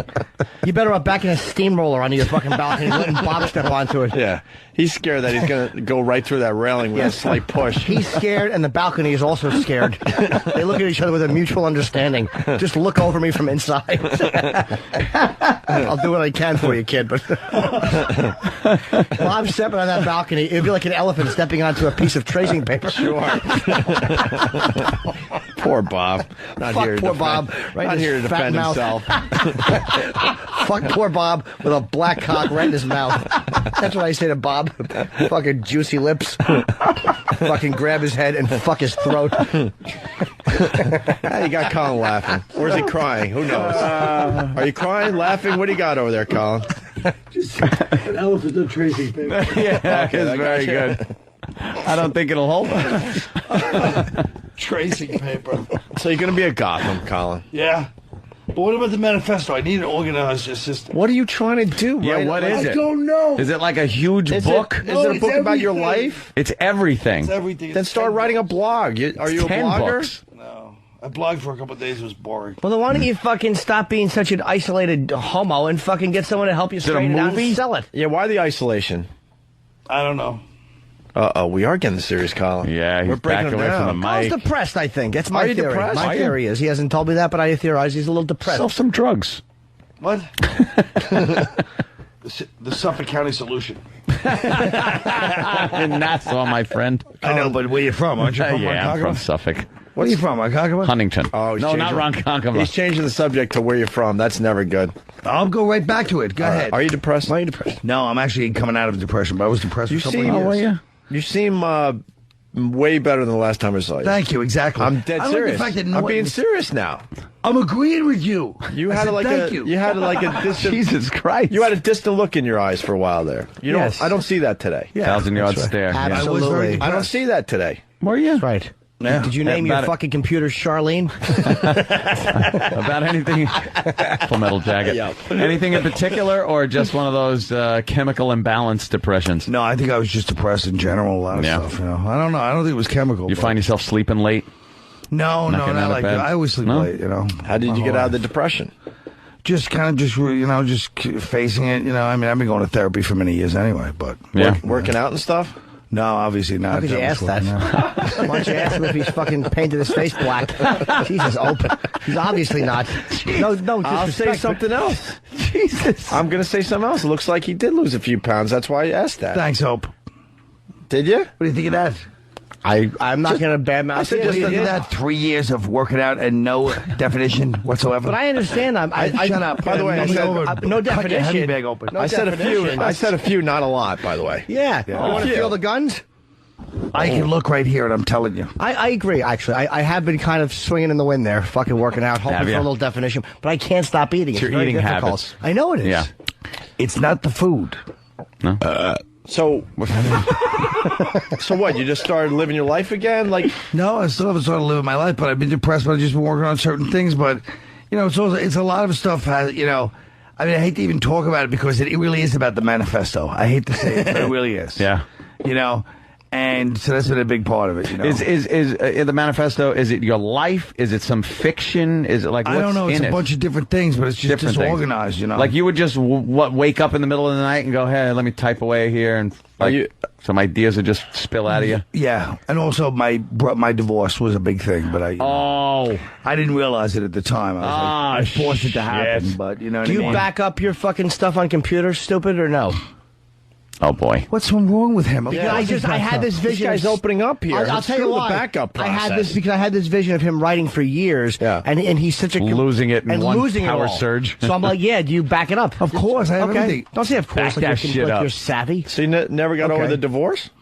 No, but I think that affected me greatly. Oh, why? I'm over it because it had to. Stupid wives. Because Colin was in love. Oh, was that it? Sorry. He wasn't in a miserable marriage. I was in misery. Marriage. Yeah. He wasn't married for a long time. It was a short one. Oh, it was a short one, man. I was living with it for a while. Do you see like that? Was it your fault? Do you think? I don't think you can find anybody in the world that could say it was anything but my fault. Really? Yeah. That's bad. I literally left her no choice. It's 100%. No choice. If there's 100% of anything in the world. Do you want to share? Get it off your chest? Wow. Or no? I just literally left it like she had no choice but to leave. Like what type of things were you doing that a woman would not enjoy or want to be around? Well, or here's the ultimate thing. What I really did in the long run to chase her away was cheated on her and then told her, I'm not saying I'm going to not cheat again. All right. Who do you think you are, Gene Simmons? That's pretty much 100%. You know, I was waiting for the explanation of 100%. He just nailed it. Yeah. There's you not a can't. better definition of 100% than that right You really there. are forcing a person to be pushing them right out of there. Yeah, if you would have like begged and said, "Oh, I'm sorry, I absolutely wouldn't do this again," then you could say, "All right, at least you tried." There might be a glimmer of hope. But when you say you might go to therapy and figure this out together, Exactly. But when you say, or if it's like 1973, it's me and Kevin Kline in the ice storm, standing there in our jackets. Honey, it's a swinging world. But yeah, I just left her no choice, Wow. And that bothers you? Well, it bothers me because, it does bother me a little bit. Then why'd you cheat? Well, at the time, it didn't bother me. Oh, okay. And then you realize that you really blew it, and this was It's also a compliment. I have to say, my work, the things I've been working on are just the fact that I've written certain amounts of shows and certain amounts of movies that don't get done, that are really like what should be done, and I just feel like they're going to end up doing crummy versions of it eventually. It really makes me so angry. Yeah. About show business. I can't jokingly talk about the level of fury that I feel about it. And I know that relative to a 6-year-old like a Sudanese child, my problems mean nothing. To me, they're actually more important. That's where we differ. But compared to the people that I know do certain things or get certain success, I can't help it. I know it's the cliche of bitterness, but I know that my work, it all should be done. I prove it every time I do get some things. And I just want to burn down about 8 networks and kill about 5,000 people. Same crap happens to us in this radio business, man. It's amazing that how hard they make this. Hard they make this. Opie, we have a show.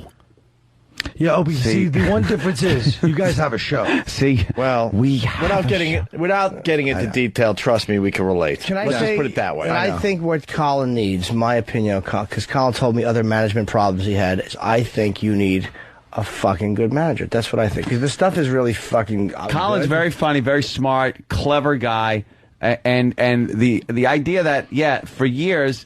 You're throwing your stuff out there, and these fucking like pieces of shit get on TV, get TV shows, huge tours, whatever the fuck it is. It's like there's no justice in the business, but it's not like there was supposed to be, though. But I know examples of some great stuff, though. Who's Your Caddy? The Caveman series is terrific. Exactly. But I don't think that Jim's answer is correct. I'm not going to. My answer is not getting Commander McBragg with him.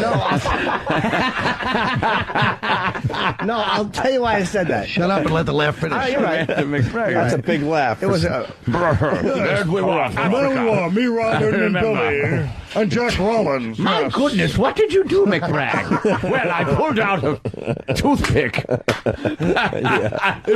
You know, it was during the making of License to Wed, so of course we shot in Mozambique, as you know, because it's the finest hunting in the land. That one time, Colin. Shut up and let it happen. I stopped. One time, Colin, License to Wed? What are you trying to defend your company? Shut the fuck up. Let us laugh at the shit they put out. I don't even know what you're talking about. I swear to I don't know who Commander McBragg is. I swear to God. Really? I don't know. I believe. Yeah, I don't. Yeah. But I was saying, me and Colin talked one time, and he was talking about his manager at the time being annoying because he's like, he's supposed to be the manager. But you know, yeah. I asked him, he's got more sense. Whoa, you mean if I don't get my script sold, I lose $15,000? That's right. Oh! So I fucking coffee. In a minute, bring me the coffee. But he was complaining about his fucking manager, and he's trying to get his manager to push harder for his scripts, and you need somebody that fucking said this is a great script and is a fucking animal and fucking makes the calls and pushes through, not somebody that's fucking wishy-washy with it. To me, that's important. Wishy-washy. You don't want it's you got true. a wishy-washer? Yeah. It's the I truth. don't have any manager or any agent right now. But exactly. For 2 years. That's silly. Now, No, Colin, it's not. No, guys. it is. let me tell you something, please. I would read a Colin Quinn book. So you got to find your angle. Well, I mean, but I don't know. I don't know. Do you write on pop culture? Do you write about your life? Do you write about? I write about everything. Stand up. Yeah, but Everything. you got to find like some kind of angle. He talks about it. Here's what Colin's book should be. It should be you. Here should be the photo. Should be you, like, sitting in front of a computer with, like, a bunch of, like, papers piled up and your hands in the air, like, what the hell, folks? and the book should be called Colin Quinn, and then should be a colon after it, Hodgepodge. I told you that in my CD. Oh, is that awful? What an awful picture you've just conjured up. Hodgepodge, and he's in front of a whole bunch of papers. We don't know what it's about, ladies and germs. See, I'll tell you. I would throw that on the floor and step on it. Colin, your problem is you got friends like him. You know that, right? They don't help. I'm very no help supportive. whatsoever. I'm a They're big no help. I'm No help. very helpful. That's not true. No, you're not. Your lips are awful. You're not helping. Fucking burn victim lips. See, how's that going to help you, Colin? He knows it's not. It's irrelevant. Not only that, but I You like hang that out with the wrong crowd. I like the hodgepodge idea with me in a turtleneck, though. I like that too. Hodgepodge. It's a green turtleneck, and you have a red sweater vest over it, and you release it around Christmas. And there's like this tinsel around you, too. No, you don't release it around Christmas, and I'm still worried that. Yeah, okay. There's tinsel on it, and it's August 4th. And Hands up in the air. Went forward is by Garrison Keillor or somebody. Hodgepodge. It's just a mishmash of things. Oh, I would never. Well, I'm putting on a CD, American Gangster. I told you. American Gangster. American Gangster. It takes I superimpose my picture in Denzel's face from that poster. No, you're right. They don't help. So you're They don't leaving your help us. house more? Are you going on the road to do a little No, I've been comedy? on the road this whole time. I mean, You canceled Florida. What was that about? when? Well, we got spies everywhere. Jesus. I didn't cancel Florida. Let's go to Tim in Florida. Tim? Hey, Colin. Yeah, I was going to sit through awful Christian Finnegan and that Rosie O'Donnell replacement, Caroline Ray, to see you in Lakeland, and you canceled. No, I didn't cancel. They canceled that gig.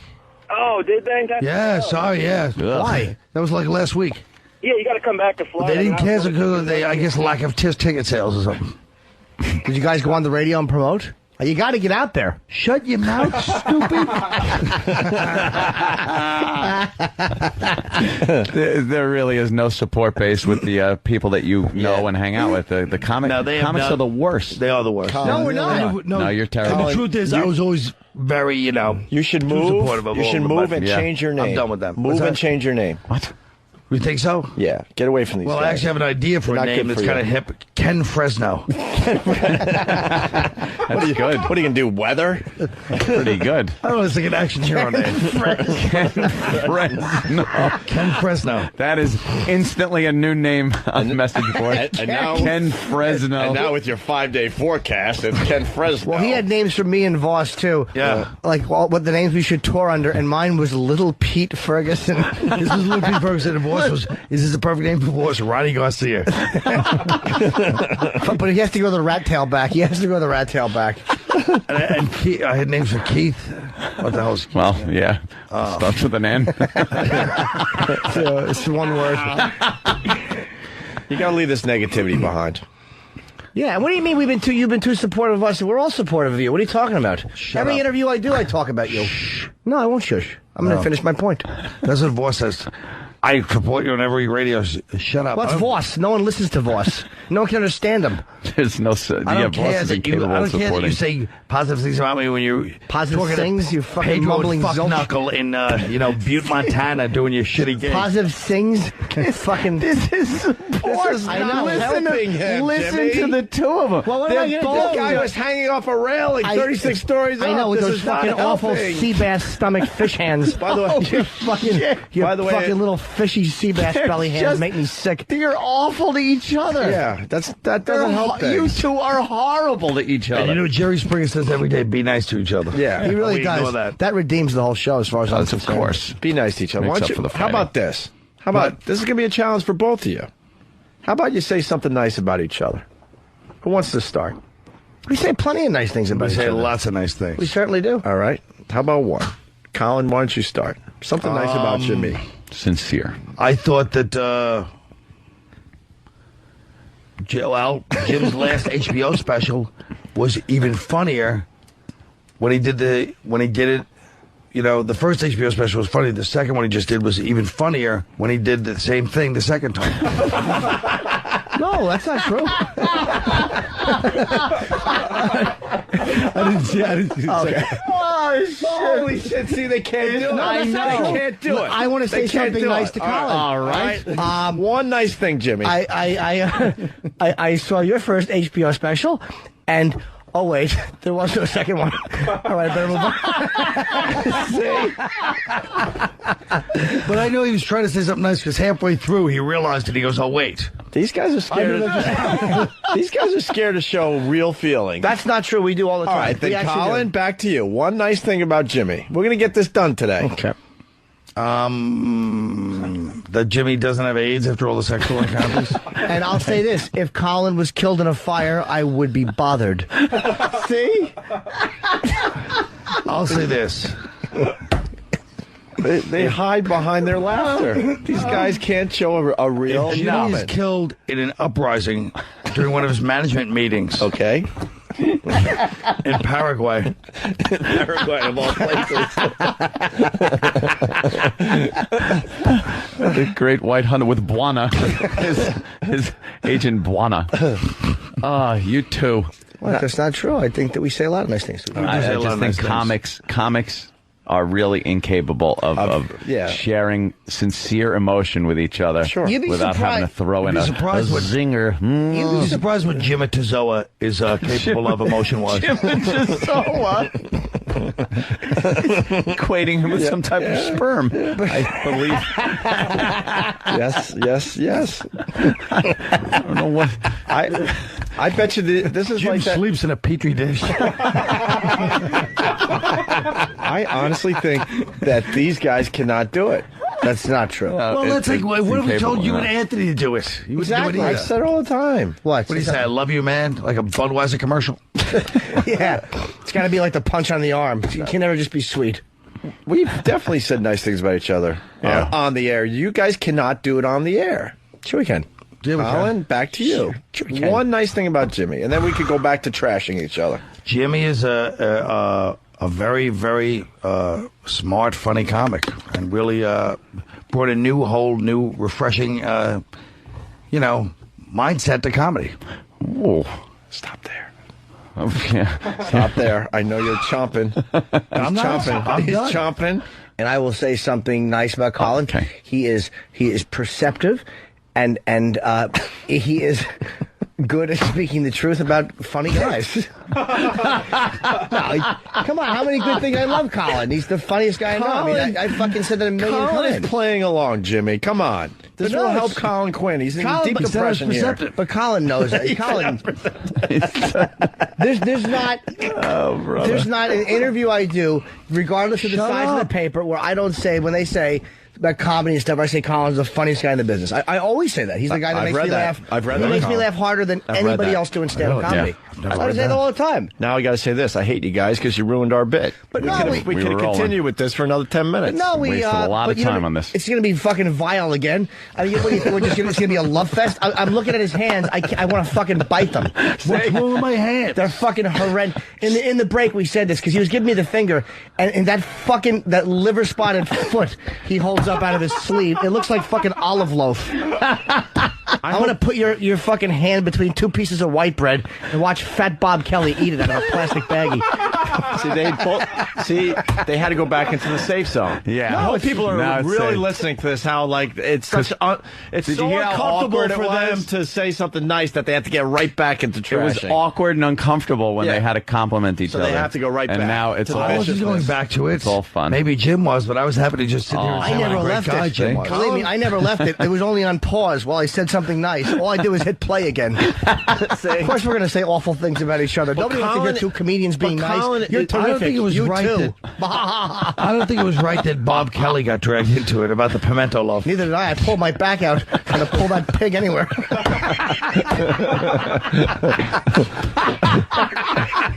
All right, that's just ignorant. Because you're supposed to slice those things. See, this is very healthy for Colin. This is a very healthy hour for Colin Quinn. I want to somehow see or read this manifesto. I want to see it on TV or in the movies or whatever the hell you're going to do with it. I think it's going to be like, Colin, you can take a break from show business. This is what you do. You get a What do you mean you can take a break from show business? Oh, man. Sign your book deal. Get a fucking book out there. Promote the shit out of it. Why not? But promote the shit out of it. Do book signings. It'll be a great experience for you. Because I'm not like some of these guys that just, you constantly see them pushing their books and their dumb CDs and their specials, constantly doing every stupid thing. They'll do a line in a shitty big action movie. Just, I'm not like that. Absolutely not. But you got to do real work. They'll be in Spider-Man 5. They don't give a damn. I'm trying to do real work. Well, we don't all have Crocodile Dundee 2 to fall back on. I'm saying that. That's fucking, I had... If he kills himself today, it's going to be on your head. Good one, Opie. You're right. Constant It's going to be on your head, Jimmy. I didn't mean it. No, that was a Paul Hogan song. You don't like self-promoting, do you? Why? No, that's Would not you the if you point. had that? Why don't you like self-promoting, Colin? No, it's not a It's question part of of- self-promoting. But it's part of your thing. You got to tell No, I people where just you can't are. organize. No, I have no problem with that. I look, stand-up wise, I have no problem self-promoting. I'm just saying right now, getting all my other stuff together is it's out of control. I mean, I don't know what else to say. It's all these papers and these fucking You need files. organization somehow. I need to somehow get it out. It's Colin's sitting too there. mean. That's the problem. It's in the computer and it's in everything. It's hard, Why do if someone tries to help Colin, if you, hey man, I know somebody who can help you organize and back stuff up, he'll go, shut your mouth. No, that's not what it is. Nobody ever, believe me, he's making it up now. I've never said to me, hey, Carl, I know something. Well, I never knew The it until only way now. he's I didn't known know you any- had a whole pile got of a very- papers, you fucking psycho. You I got a didn't know very. you were sitting there like a You're the fucking one who brought it up pack rat. today. You got a very protective wall around you, Colin. Exactly, and it's made of blubber. I remember Fucking lamp oil. I remember one time trying to have a moment with him. I'm like, you haven't been on the show in a while. Why don't you come in and do our show? And he goes, shut up. Like, all right, have a good day. Hey, Colin, where you been? Shut your mouth. Right. In case of a blackout, I'm going to put a wick in you and light it. What does that mean? He's implying that, like a whale, you would have some type of blubber that would be workable in a lamp. Like lamp oil. That's a good one. That was a good one. But no, I knew you wrote, but I didn't know you had a pile of papers that were disorganized. You just said that. I said you've been writing for 2 years. Yeah. I've been writing for a long time. Wow. Thanks. But, I'll do what I do. I don't know. It's hard to get it organized. That's all I know. And then to get it out there somehow. Yeah. Somehow get it out But there. it's mostly the organization. You know, it's like everything's like finished, but it's like first draft, and I just, All right, let's go to Lonnie. So why don't you have somebody? Why don't you have somebody go through your computer? Honestly, is it all on the computer? But I'm telling you, it's thousands and thousands of pages of shit. So have somebody. Here's what you do: back it up onto a fucking. Here's how simple this is: you buy an external drive from Mac. A Lacey drive. I'll help you hook it up. Or Bob Kelly would probably be more qualified to. Probably. All right, he would be. You have somebody on a backup drive, so you don't have to do it. They don't have to be fucking with your computer. Take everything and somehow organize it. If it takes them a month, it takes them a month. But have them do it the best they can. And there are people who will be able to do it through word searches and stuff. Fucking organize your stuff a lot faster than Well, you if it's think. going to use that kind of profanity, I don't want to be involved. I don't mean to, but that's good though. Right now, you're putting fucking sausages on a bagel. With egg yolk. Bill. Let's go to Ralph in North Carolina. It's Lonnie. If you should see what he's eating right now, why don't you just fucking... I had no reference. All right. So I bailed out. Lonnie! It was a heart attack reference, and then I realized, why don't you just... Good. Hold on. Stupid is eating a fucking open-faced bagel with eggs dripping and yolks and a fucking sausage. And as he tipped it, the egg fell onto his hand, and I couldn't be happier. That was just safe. What's up, Lonnie? He's just filling up loneliness. Jimmy. Yes. Hey, do you and Colin live together? Because you sound like an old married couple. No, we don't. Y'all guys should live together. Well, this is how we interact. This is why Colin's a piece of shit. I'm talking to him. I'm having a heartfelt talk with him because I did the Gene Simmons roast, and I never hired anybody to write for me before. But I'm like, you know what? There's a lot of comedians on the roast. I wanted to get the perspective of a comic, and fucking I'll pay him. I don't know how much to pay. My friend Kurt, and stupid Kurt, gives me 2 pages, like one the day before and the one the day of. Fucking lazy Kurt. So fucking, they were funny jokes though. So I get them, and I'm like, Colin, like, I'm talking to him about it, and on the elevator, he goes, you know, I don't want to humiliate you in front of everybody, but I've never hired anybody to write for me. Wow. In front of the whole elevator, I had to justify myself. So I try to have, like, a nice, ask a guy who's been around for years to fucking help me out with a piece of advice. Help me out here, Hendry. And I've been around for years on my own 2 feet, not Kurt's. That's true. Kurt's. My buddy Kurt Metzger is a funny writer. Oh. He's a funny comic. All right, let's go to James and But Jersey. as Carl says, he looks like a Bosnian war criminal. That could be the best slam I've heard about a comic. It's true. He really is horrendous. He fucking called him a Bosnian war criminal. And he has a big head with short, awful black hair. He's truly awful. He sends shivers up people's spines when he goes on stage. Look, they're working together now. This is good. This is good. See? Because they have a common enemy for a second or two. Let's go to James in Jersey. James. Holy, where the fuck did Kenny get this omelet? He's right behind you. Now Kenny gets Did dragged Heather Mills into leave this on the kitchen floor? Oh, fuck. Do you want another one? I'll go back. It's okay. Where's the ketchup? Am I supposed to fucking do bleed onto it? Where's the ketchup? How about Kenny, you got my... Hold on a second. Jimmy really is like LaMotta. I'm not like LaMotta because I want ketchup. I'm like Lenny from Mice and Men. I'm supposed to bleed I on want it. fucking ketchup. Tell him about the message I gave you. I text messaged you and Kenny after your special, stupid. Oh, so he said that the worst part of me shooting a special is that me and Kenny were probably sitting there together, like having a serious moment. Afterwards, they just like, yeah. Looking at each other. Well, don't tell me to tell and then fucking jump in and interrupt me. Why didn't you want to ruin it? I'm not ruining it. Fucking just have the stroke while you're eating that. You've never seen anybody have a worse fucking meal than he is right now. Just fucking gulls are more polite in the dump than you are eating that. Fucking should be circling a garbage scow. Fucking cunt. I almost had him on the same page, Ed. I almost had him. Colin, just leave me the password to your computer so I can make you famous in your death. Yeah, posthumously. Yeah, posthumously. Hey, James, Jersey, what's up? Hey, guys. Hey. Hey, Colin, I was wondering if you were really bitter or upset when you used to do Weekend Update on Saturday Night Live and they replaced you. I wonder if that really depressed you or that really bothered you when that happened? Well, that bothered. I just saw a picture of Kurt. Yeah, that pissed me off too. Okay, no, I thought you were pretty good. I mean, Norm Macdonald was great at it, and Yeah. I remember being really upset when they fired him. I thought that was total crap. Yeah. I don't like the way you said to Colin you were pretty good, and I remember Norm Macdonald was great. Yeah. Why kick a guy while he's down? Yeah, that's not going to help nothing. Colin today by saying that, sir.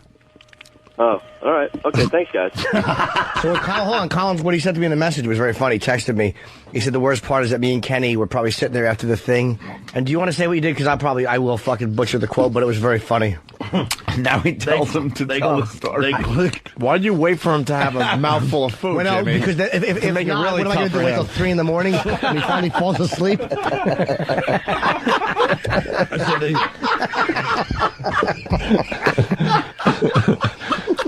I said they sat in the dressing room and clicked glasses together and goes, "Hey man, we did it." Click glasses together. Can you redo that as, what was his name? Ken Fresno? Ken Fresno. Was it Fresno. Ken Fresno? Ken Fresno. My other character action movie is Rick Lucite. Dude, do you know how you had, if that is what I think it is, I'm going to spit on you. Oh, shit. What? Okay, that's not. Okay. What? I thought I saw something right on top of the microphone. I said, if he got fucking ketchup on top of the microphone, I'm going to fucking spit on him. But he didn't. Let's say hi to Keith in thank God. Louisville. Kenny Keith. Fresno needs a catchphrase, though. Kenny Fresno would have to say his name on stage. Hey, Colin, I really love that show you had on Comedy Central where you used to bring Bob Kelly and all them on. Whatever, why'd that end all of a sudden? And I thought it'd be better if you guys got it on like HBO where you could, get a little more raw language. It would have been, but HBO didn't want to do it. Oh. They don't like, a lot of people don't like the agenda that we bring. Well, the other thing was I couldn't figure out why they couldn't afford to get you a chair. You always were half cocked on that desk. Like when you lean against the pool table or something. So these idiots could slam my awful legs. Yeah. That was a crime that show got Yes, it was. canceled. It was disgusting. Oh, my God. That's me and Kyle. That is the worst. just eating. That was awful that got taken off. There's no reason for it. No reason. You know what's funny? There was a political reason. Well, also, we That's got for some sure. complaints, because I think they were rerunning us the next day at 7, and then The Daily Show, they were rerunning at 7:30. And I think and again, The Daily Show was a bigger show, but our ratings were actually higher than The Daily Show in those reruns. And again, I'm not saying The Tough Crowd was bigger than The Daily Show, but it was fucking a very watched show. Yeah, it was. And they got some complaints about content, and they yanked it. And me and Penn, we had that argument a few weeks ago, where he was talking about Bill Donahue in the Catholic League, and he was going, the things they did to Matt and Trey, like in South Park. But what that made me think of is Comedy Central proved that when you back a show, like they've backed South Park, and you stand up against that bullshit, now it's the biggest show they've ever had, and they've gotten complaints, they've gotten protests, threats of boycotts, and it's the biggest show they ever had because the network stood behind it. Mm-hmm. So that's, I guess, the point I'm making. They didn't like the idea that you discussed race. Yeah. And meanwhile, Chappelle's show, which was, they were ready to just back a fucking tanker full of money over to him. That was nothing but racial humor. Well, I mean, that's the whole. Everybody knows. Everybody in the country knows that white people are not supposed to discuss race except from the point of apologizing. Yeah, or else knows you're racist. that's the way it is. Yeah, or else you're a racist. That's just the way it is. If you do anything but that, everybody has a heart attack. You got to apologize. Especially other white people. Yeah. And that's just the way it is. But nobody will really admit it completely. Or they'll go, well, it's too bad. It's payback. It's just a fact. Payback. Well, there's a little pushback happening with Imus getting back on radio. I don't know. Some of those remarks he made were salty. I heard one of those girls was scarred for life. Yes. And then I saw her iPod and I saw the playlist. I noticed a couple of songs that might be a little saltier. Yeah, a little Young Jeezy number called "Take My 12 Gauge" into your, I mean, it's so pathetic that even they have these girls being phony and going, "I was scarred," Dude, we've talked about the Imus situation. I mean, off and on for the last 6 months. And I even went down the road with Jimmy. I'm like, all right, let's try to see it the other way. Let's just sit here and try to see it the fucking other way. All right, so you got have an open mind. Got in at 10 o'clock that day instead of 6. No, it wasn't. It wasn't. Great line. Super me still trying to make my point. But very good, Colin. A cup of tea with 8 sugars later. Right. Bravo. Man. Yeah, so go ahead. I hope you enjoyed the bounce pass. But this is kind of but this is interesting to see it the other way. I'm not even kidding, but go ahead. But yeah, Jimmy and I think we were in a cab on the way home. Like, let's just try to see it the other way, and it just still bothers me. I can't see it their way. What's so fucking could not wrap my head around it at all. Like, even to play devil's advocate, I just could not. To get kicked off a radio show for saying nappy-headed hoe, it just amazes me. It amazes me. But good thing is, it though, doesn't amaze me. Go ahead. Good thing is he got rehired.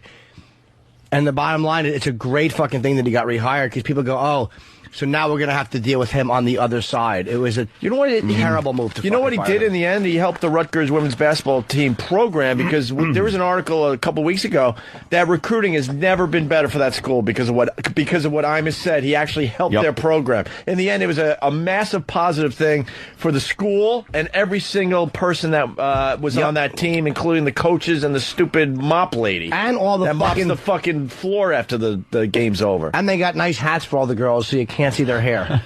I just can't believe it. I can't believe fired. it. This is what's been happening now, you know? This is a climate that's never discussed, but, you know. Did you see a few excerpts from the Pat Buchanan book about how the country come on, John, is... this is ridiculous. Pat, that's your crowd. Oh, John. How this country is just... finished, pretty much done as one of the great empires of the earth that is pretty much on the downswing. And me and philosopher Nick DiPaolo were talking about this yesterday. And what Nick DiPaolo actually said, which is true, is Pat Buchanan. One thing, whatever people think about him, he has hit the mark, and he's been predicted the most things in the past 20 years that were kind of happened. Yeah, in the country. Yeah, and I think it's definitely. He says true. with the dollar at an all-time low, foreign countries looking to get off the whole dollar. They're looking to pick up on the euro. China owning half of our country, the housing market just in the shitter, and then the invasion from Mexico that's happening. But this sounds like one of those things where you like this. Ready? Yeah. I'd like to read something to you, Anthony. Foreigners are invading our land. The economy's at an all-time low. Yeah. There's crime everywhere. That was written in 1840. Oh, yes. And if you look, that was written by Abraham Lincoln. Yeah, and we still went on to blah, blah, blah. That's right. But, but I do think there's, I don't know what's going to happen with the actual country, but it's like that, just the phoniness of what we're talking about, the lack of discussing anything, the triple-double standards that go on. But you know what? It's not just white people anymore that are getting it, but black people don't get it from whites. They get shit from other minority groups. Like the Asian groups, because there's been black DJs fired, like Donnell Rawlins got fired for something he said. There's been other black guys that get a lot of shit, but they never get it from white people, because white people still feel paternalistic. They get it from fucking Asian groups who don't give a shit. And they deal with racism from blacks in the neighborhoods, having to fucking have them scream about more duck sauce and fucking the Korean delis. They do. They deal with racism from blacks all the time. So they've had it up to here. They don't give a shit. They don't have any guilt. I feel sorry for your mother. Yo, Jet Li. Yo, what you say? Yeah. Yo, Jet Li. But the only people that don't Jet call... Li. Where you keep the... Where you keep the cold beer, Poppy? Yo, Jet Li. I was at the Gene Simmons roast. Carrot Top was one of the roasters, and I think RZA from Wu-Tang was there. This is backstage, and he was trying to talk to Carrot Top. He goes, "Yo, Carrot Head." And it really made me laugh. Carrot Head. Yo, Carrot Head. Did Carrot Head use any of those muscles of his? No, he was to just fight back. Of course not. He was fucking funny on the roast. So I'll tell you that much. Yeah. Carrot Top was. Yeah, he was really funny. Yeah. What am I saying? He was really cool on our show. Yeah. He was funny and nice. Yeah, he's great. All right, we're going to take a break. Colin Quinn in studio playing Gotham Comedy Club. An amazing comic. And, an amazing depressed comic. He's insightful. That's the best comedy I'll to say see, one by thing the way. about Opie. That son of a bitch has always come to see me. And Anthony actually showed up once, but he had to sit right behind my aunt, remember? Yes. Remember I badgered Anthony because Opie always came, and then Anthony's right behind my cousin. She's like, "Honey, isn't he the greatest?" She's grabbing him the whole show. That's cool. I fucked her.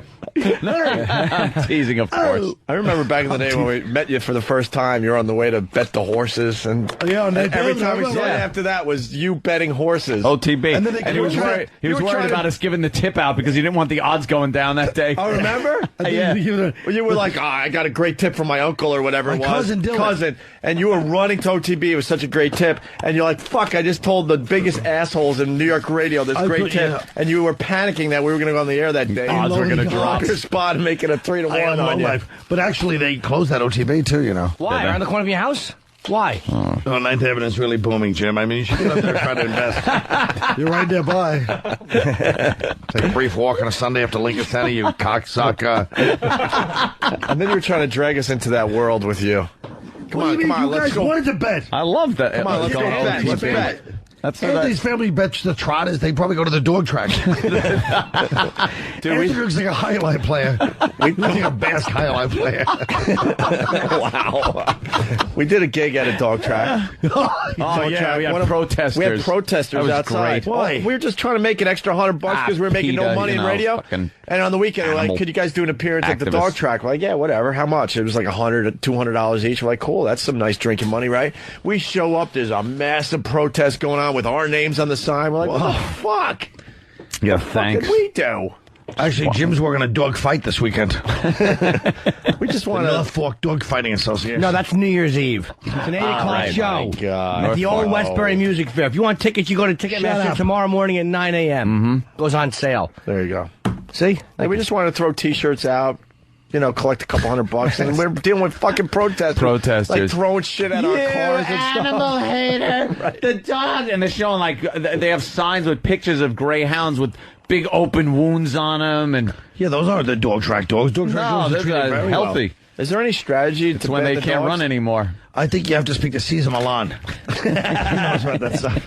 How could there possibly be strategy? They all look the same and they run the same. By the way, I saw the dog Cesar Milan last night. I watched an episode of Denise Richards. She looked pretty good. Denise Richards is a psycho. She didn't seem crazy on that dog show. She seemed very normal. Psycho, man. The shit I'm reading about her. Why? Wow. I gotta piss. Are you gossiping? Why is she a psycho? You're a little gossip. I want to hear about this. Well, we can after the break. All right, since Jim rudely interrupted us, he's got to piss too. That's why we're going to break. I'm holding my. Really is like Charlie Sheen. It's like having LaMotta in the studio. Yeah. I gotta piss. Well, I do, and you're like having LaMotta in studio by looking at you at the end of it. Hey, ladies and gentlemen. A joke certainly needs help when you have to add two endings to it by looking at it. I'll tell you this, Mister. The end of it. All right, fair enough. You're gonna force me to make a comeback, Colin. Fuck you. And the horse you rode in on. We had you guys in a good place. And the whole cavalry behind you. I tried, Colin. And they had her on tour where they all hated her. Emma, 48. 48. All that other bullshit, they all hated her. That's her intro. I thought it was Lulu. No, Emma, 48. She was on a big tour. They all hated her. Hey, I said, where's the toilet? He said, you're in it. Let's go. Funny guy. That's true. Why I'm here. That's his comeback. Funny guy. That's why I'm here. He was horrible. The greatest. Know who said he hasn't? Know who said he hasn't watched Raging Bull ever? I do kind of. A friend of the show. Real good friend of the show. Who? Let me think. Patrice. Oh, he's never seen it? Oh, he'd like it. He would. Patrice of course he would. He calls it one of those white guy movies that he's never seen. He's exactly what it is. He knows white guy culture, though. He's pretty... wait, black guys wouldn't enjoy Raging Bull? Why not? Because their hate for white people is starting to overshadow all their normal behavior. Just sheer hatred for white people overshadow That's why Patrice doesn't like Raging Bull. Is it really like movies that black guys like better than white guys? Besides... I was going to say besides the obvious. Are you kidding me? Jesus. Like what, though? Like, I guess what I'm trying to say is Raging Bull seems like it's such a great movie that white, black, blue, who gives a fuck would like that movie. How's that? They give a fuck. And when I say they, I mean black guys that give a fuck. Is there black movies that are really good that white guys refuse to watch? Yeah. Like what? That fucking Tyler Perry shit. I don't know one motherfucking white guy that would go see that crap, and it's top-grossing shit every time. But that wasn't up for an Oscar. Let's go down that Oscar. Raging Bull won. I mean, not Best Picture. But that's what I'm saying. It was up for 1 million awards. I'm talking about a movie that was so obviously good by all the critics and all that, but blacks refuse to see it for whatever reason. I wonder if there's a black movie that white guys are like, fuck that. What do you call it? The Irv Gotti Show on VH1. No, Ant's thinking. Ant's good at this shit. I'm just trying to think, like, you got something like Training Day, but that's not a black cast. Like Raging Bull is a white. Raging Bull's a white cast. Yeah. You're looking for a movie that was like Oscar worthy with a majority with. Malcolm X, majority. a lot of white people probably saw, but a lot more probably didn't see it than saw it, considering the fact it had Denzel Washington and it was as high profile a film. Get on the bus. How about Get on the Bus? I ain't seeing Get on the Bus. Let's Get on the Bus. That was Spike Lee's movie about the Million Man March. Oh, okay. That was Get good, on actually, the bus. with Ozzie Davis. Shut up. It was good. I liked it. Oh, sorry. I thought it was Colin for a second. Spike Lee is good. You guys, Spike Lee is a fucking great director, man. He's a great. Okay, now I will say it. Yes, now what? Shut up. What? No, he's a great director. You're wrong. God, you're so stupid. No, I'm not. He's a great director. He stinks. He's very good. He's got all he's got is no. He's made 2 good movies his whole life. Which and was Get on what? the Bus. That Which one. was what? I love Get on the Bus. By the way, the one scene where he goes. They explain to Richard Belzer how the white people in the civil rights movement really were not legitimate, and it didn't matter. No, I'm not even talking about that. I'm not talking about his point of view. Whoa. I don't remember. Point of view is not part of a great director? What is he, great camera angles? No. You know nothing. No. Shut your mouth. I like his directing. I like his directing very much. Point of view is not part of a directing? I thought it was the most important part. No, because his point of view is shitty, that's fine. Go piss. No, he can have a shitty point of view. You have a shitty point of view, that's true, but... That's not true. He can have a shitty point of view. It doesn't mean he's a bad director. Oh, That's I silly. can't even discuss this with you. You're going to tell me that he's not innovative like fucking... No, I think he's a fucking film school fucking amateur. Is how innovative he is. No. Why? Because he takes the dolly and pushes it on people's faces? No, I actually don't like Go that. piss, you I know hate nothing? that. No, I School hate that. Days when is they're fucking walking was a good film. and they're School just they're Get him outta floating here. through the air. I Get him hate outta that here, fucking. I like Spike. I like him. Get him I've outta always here. liked him. Get I've him liked outta him here. fucking since... Get him out. Since when he played Mars Blackman. I like the fucking... the first one he did about Nola Darling. What the fuck was that movie called? She's Gotta Have It. That was a fucking... an inventive, Please get interesting him out. movie. No, he's wrong. I'm not even going to look at him. And these You're guys not gonna like look each at other, you. by the way. I just So want to you- remind the so you listeners. Honestly, I don't like Jim right now, what he's talking I about. happen I'm to going like to remind Spike the Lee as a listeners that director Colin very Quinn and much. Jim Norton I don't like Jim each right other. now. I'm being very honest. He Believe it or doesn't not. because he doesn't like that. I like Spike. Are you up for a Spike Lee movie? I've never been. No. Oh, okay. I met him once and he was kind of douchey to me actually. I like But Patrice O'Neill because Patrice O'Neill, Spike Lee was like saying, "Hey man, give me a call." I was like, "Yeah man, call my agent," and he like totally sabotaged himself with Spike. Spike called him personally because Spike liked Patrice. That's He what I love reused the about guy Patrice. over and over. Yeah. And Patrice is so stupid. Spike is like He's trying not to. stupid. He's great because he's a sabotaging comedian. It's like, fuck you. Well, sabotaging, yes. But Spike is like, look, I really want you to be on hold for this movie. And Patrice was like trying to go out for pilot season, and Spike just went, all right, then. No, And hung Patrice up on him. wasn't trying to go off a pilot season. He wanted to be available, I think. Patrice just doesn't like people trying to get cocky with him, and that's what's beautiful. And help him. Patrice doesn't like help and niceness. Well, you've got a couple more that are sitting right in this room. You don't like help or niceness. I like help. Yeah, I like help. Opie's going to get my password and fix my manifesto. I'm going to make you famous after your death. That's my new goal. Oh, Colin's very famous. He's just... I'll have my name on the book, though. That'd be cool. Colin, you walk down the streets of Manhattan on a daily basis. How many people come up to you? It's got to be a fuckload of people come up to you and say, Colin. Yeah, what are hey, you doing? Colin. What's going on? Yeah. What happened to you? What? Oh my God! You are a prick. What happened to you? Yeah, people go, what are you up to, man? Why aren't you doing nothing? I didn't mean that, stupid. I just meant because you got fat. I wasn't insulting your work. I'm insulting your physical presence. God damn! I fucking love these guys. I think I have to give up. I fucking tried love for you, these Colin. guys. I tried today, buddy. Let's say hi to Tony in Pittsburgh. Tony! Malcolm X was a very good movie. What happened to the break? You don't like Malcolm X? Yeah, right. What happened to the piss? I don't know. Well, those are two good movies, Spike. I'm going to say Do the Right Thing. I'm was not one. talking to him But I wanna- again about the subject. This is true. I really might. Hold on. Well, I Yep. want to move on here. This is true. Tony in Pittsburgh. Okay. Hi. Look at that. Teddy, maybe. All right, whatever. Hey, what's going on, guys? Hey. Whatever. Hey, fucking a white movie that black people love, Scarface. Yep. Yep. They love it. Scarface. They love it. They really do. Great. Scarface just doesn't work anymore. Yeah, it's blood got is so the fake. music and the sound is really How about the bad. fucking montage? Take it to the limit. Take it to the limit. Awful montage. Yeah. The music's awful. The blood is awful. All the special effects are Yeah, the awful. sound of the gunfire is horrid. bad? Yeah, really It's bad. really bad. You got to It- remix that movie or something. Now the leg, eh?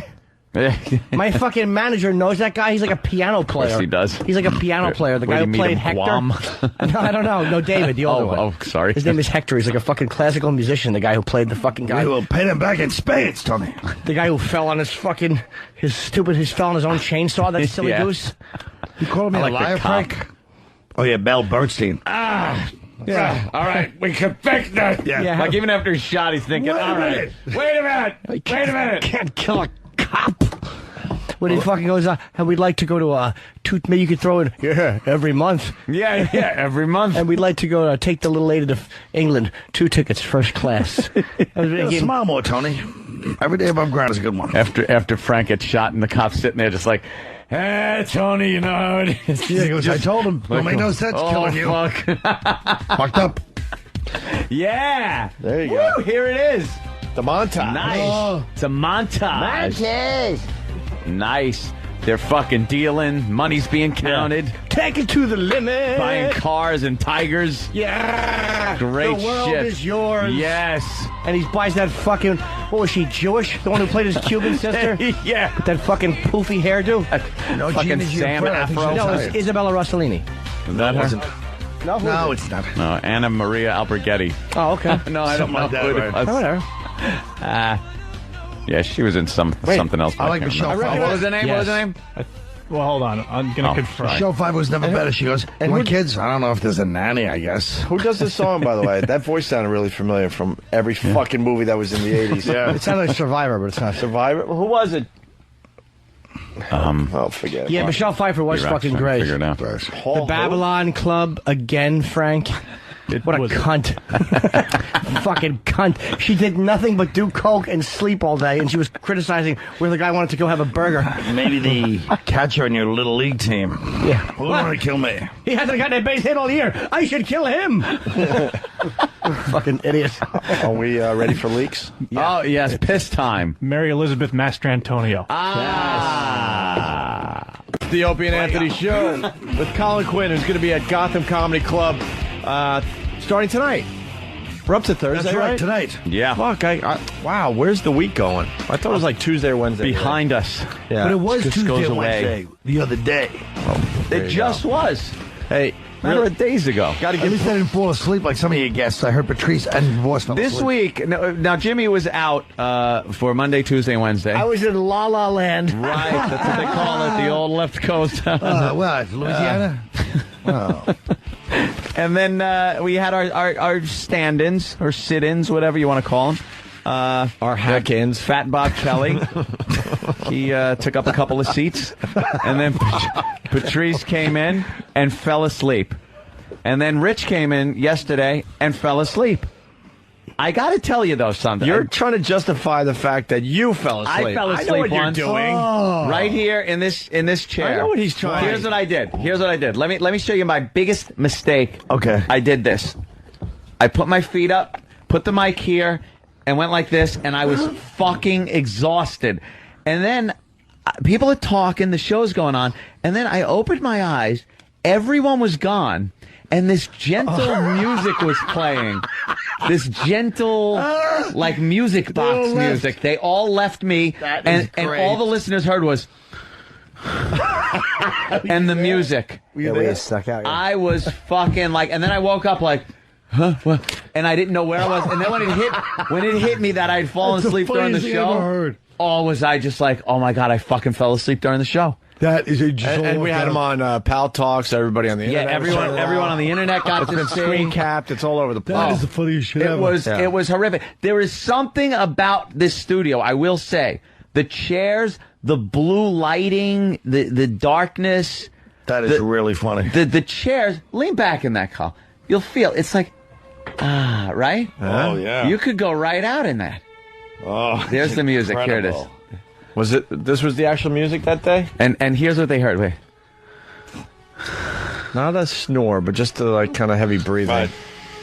That's so funny. Yeah. How long was he Oh, doing Christ, 20 minutes? It was over 20. It was 20 fucking minutes. He will admit to 20, but it was a bit longer than 20. Here's Jimmy. Yeah. Jimmy's about to go. Hey, hey, really fast. I gotta get props to the. Do this. I gotta get props to the past. If you go to Google, MySpace Voodoo is the #1 search right now. Oh, see the power of the radio Thanks, show. man. We made MySpace Voodoo the #1 search on Google. This show's got power. It's volcanic. The activity, they're calling it volcanic. So there you go. MySpace Voodoo. That's crazy. Bravo. Huh? So how many? So how many people go to that? 250. Yeah, that's all it takes. Google's not a big website yet, so nah, it's 250 clicks and it's #1. Colin, I wish I could have thought of some idea like that. Yeah, no, I'm starting something else called Giggle. It's like if you want to laugh on the net, you type in a concept and it finds funny things. And you throw a joke in when he jokes that matches it. Good. It'll go good with my American Gangster. Maury's got missing kids. But they're not missing. I told you, No, Maury. that He one, is the not the father. The mother told I told her you, Maury. how to get away from a kidnapper. Whatever. Hey, we got another 2 girls, 1 cup reaction. I don't know if this is good, but Danny's brought it in. It's a grandma watching that horrific video. See the grandmother of one of the girls eating it? Watching what? Oh, shit. You haven't seen 2 girls, 1 cup yet? Oh, no. Okay. All right. Roll 'em. It won't even phase him. Really? Like these 2 girls drinking 1 cup of soda. This is like an internet sensation. It's a Where the fuck have you phenomenon. been? Stop writing. I only watch the saucy ones, like that making fun of Britney stuff. That's good. All right, here you go. Oh, is Colin. that funny? And we like to tape it for the internet. So this is. I'm still trying to get Kim Kardashian, ladies and gentlemen. This is 2 girls, 1 best cup. camera for Colin. What is this nonsense? Well, what do you see so far? It's I see an Indian girl and a white girl, and they're pulling each other. One's pulling the top down. That's it. So exposing her boobs. Just exposing the boobs. There you go. Nice, right, Colin? Yeah, very nice, actually. All right. Hey, well, oh God! Why did it come out the texture? Turn. Why does it come out the texture of ice cream though? That's the only amazing part. See, that's why I think it's fake. Why aren't you watching? Turn around. Colin, you gotta watch. Why don't you just fucking be a man? Colin, you gotta watch. It's making me sick. You gotta Colin. He's gonna be Come on, you Colin. fucking You made girl. us pause the tape. Now look at it. Look at it. We're only halfway done. Look I at didn't it. think it would phase you. What a rookie. Colin. Look at that monitor so we can get your pretty face on camera. Right there. There's a pail just in case he gets sick. Now just watch the rest of it. You have to watch. You got past the worst part. It should remind you of yourself in the business. All right, roll him. All right. Okay. Oh, God, no, watch it, Colin. Watch. What are you doing? Watch, What's wrong with you? Colin, Colin, stop looking away. You're ruining our radio show. We had to put pause again. Colin. Throw up. No, it's great. All right, okay, here. look. Speaking of throw up, there you go. Look, she's puking the shit up. Now watch. This is Now she's puking shit into the other girl's mouth. She's puking shit into the other girl's. Watch. Look at that one. That was a gem. She puked. Oh, look. They're so hungry. The girls are so hungry, Carl. He can't get away from it. The one girl ate the shit and then puked it into the girl's mouth. Oh, that's a great reaction. How many Wow. people have thrown up from watching I this? thought you said he wasn't going to Bob be Kelly, phased. yeah, I didn't think he would be. really puked. That stuff That was bothers you, huh? disgusting. All right. Well, with that, we got a grandma that just watched, she watched the same video Colin just watched. Here it is. What the hell? Get out of here, jockey. Where is it? Oh! Audio. Grandma.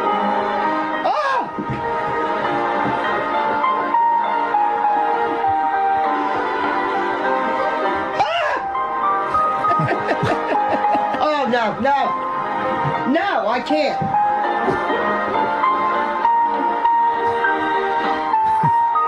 Oh, she's throwing up. Oh, she's got up. Jackie, what's wrong with you? Good grief. You need to talk to someone. Oh, that's a Oh, 1 second. Oh, I'm so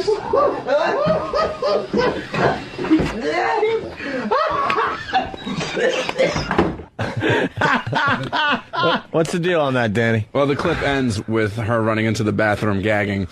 But check out the video. It's actually up on collegehumor.com today. All right. What is that video we just saw? Yeah, that's everywhere. That's everywhere. And then the reactions to it are getting put up all over everywhere, too. I mean, I've heard there's a lot of those videos. Oh, is that her now, right there? But I can't watch it. Let's see old Granny. No, with this one, it's... I don't know. This one is taken off. I don't understand why some of this stuff takes off. Reactions Robert to this. Plant watching the video? Why am I bothering to write my manifesto and put it out when this is the kind of shit that takes off? Look how petrified her face is. Holy back shit, up. she can't figure it out. She wow. can't figure it out. That's a great reaction. Oh, my God. Oh, she looks like Dr. Zayas. 2 girls, 1 cup. She looks like Imus. Yeah, little Imus in there. This is what Imus has been up to. It's a nappy-headed cup. Wow, 2 girls, 1 cup. Yeah. You jerk. No, I can't. How can you keep watching? I was going to... Who shows their grandmother this? Who doesn't? Hey, let's go to O-Town. Alex. Here's what you get for giving me a nickel for fucking my birthday. Watch this shit-eating video in Brazil. Fucking caustic old cunt. You've been wrecking our lives for years. You burden. Grab your chest and fall down the stairs already. So I can fucking cash in on that stamp collection. And fucking sell your Hummels. So I can fucking sell those little fucking figurines. Make a few dollars. Buy myself a good tranny. Alex? Hey, what's up, Owen? How you guys doing there? Alex, you're going to be late for school, son. Alex? You guys need to go to twogirls1cup.com and actually click on the one that says worst reaction ever. Dude, it's absolutely fucking hilarious.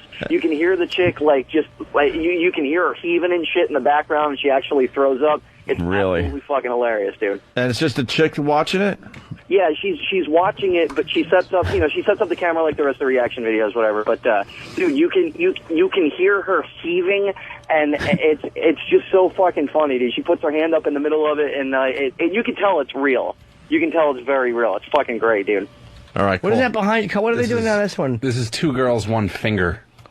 Put the fucking on all screens, Eric, before I smack you in the face. 2 girls, 1 finger? Dan. All right, thanks, sir. What is that, diarrhea? No, it's puke. They're just using, it's called 2 girls, 1 finger. Oh, that's disgusting. What, They're throwing up all over the place. Oh, they're kind of throwing up on the camera lens? You know what what's you should that? have here? The one girl is shitting into the mouth of the other girl. But that's at least a big solid one. But it's all broken together. What? So what?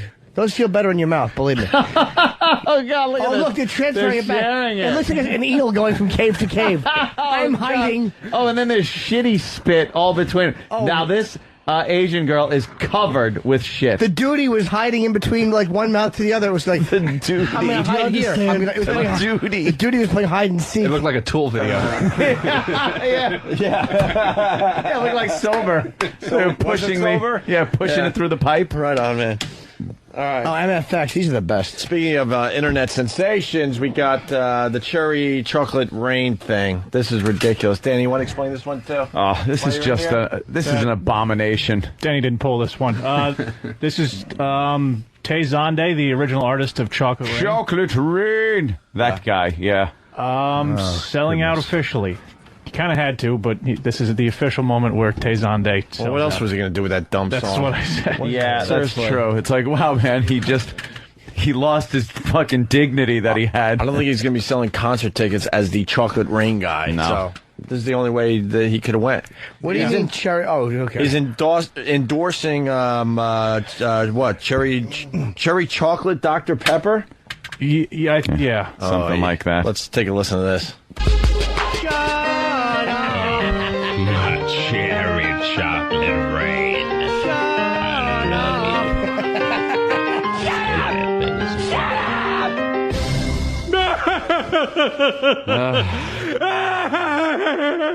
you. Did you see that jerk?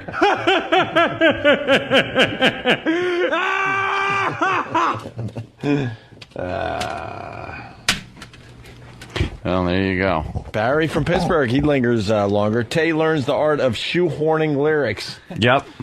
There you go. Yeah, fitting a few cherry chocolate rain. cherry chocolate rain. Throwing that in there, huh? Let's go to Chicago. Joe, what's up, buddy? Hey, what's going on? Hey, man. I actually vomited in my orange juice cup when Rich Voss was describing a girl shitting in another girl's, or vomiting shit into somebody's mouth. And I've heard you guys play that clip before, so it didn't bother me. I don't know why. I don't know if it's early in my stomach. Well, you know what? You're making me want to throw up by confusing me with Rich Voss. Oh, that was you? I'm sorry. Yes, stupid. All right. I still love your show at HBO, Jimmy. Thank you, buddy. I apologize for calling you stupid and being I defensive. am stupid. I'm sorry. All right, That sir. was heinous. Appreciate it. Up. All right, there you go. Shit. Very good. Dummy. Oh, yeah, Dan's showing off his picture with... Oh, yeah, well, you won't be getting one of those. Let me see it. With Another one, Tay now that he's Zonday. famous. Where'd you meet him? Where'd you meet fucking Drew Boogie?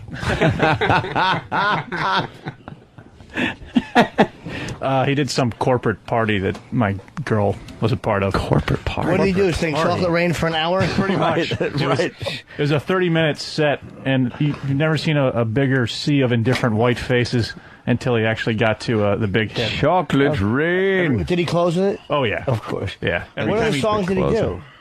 I don't know. It was... I don't know. I'm not familiar with his catalog. Why not just do Chocolate Rain and then go home?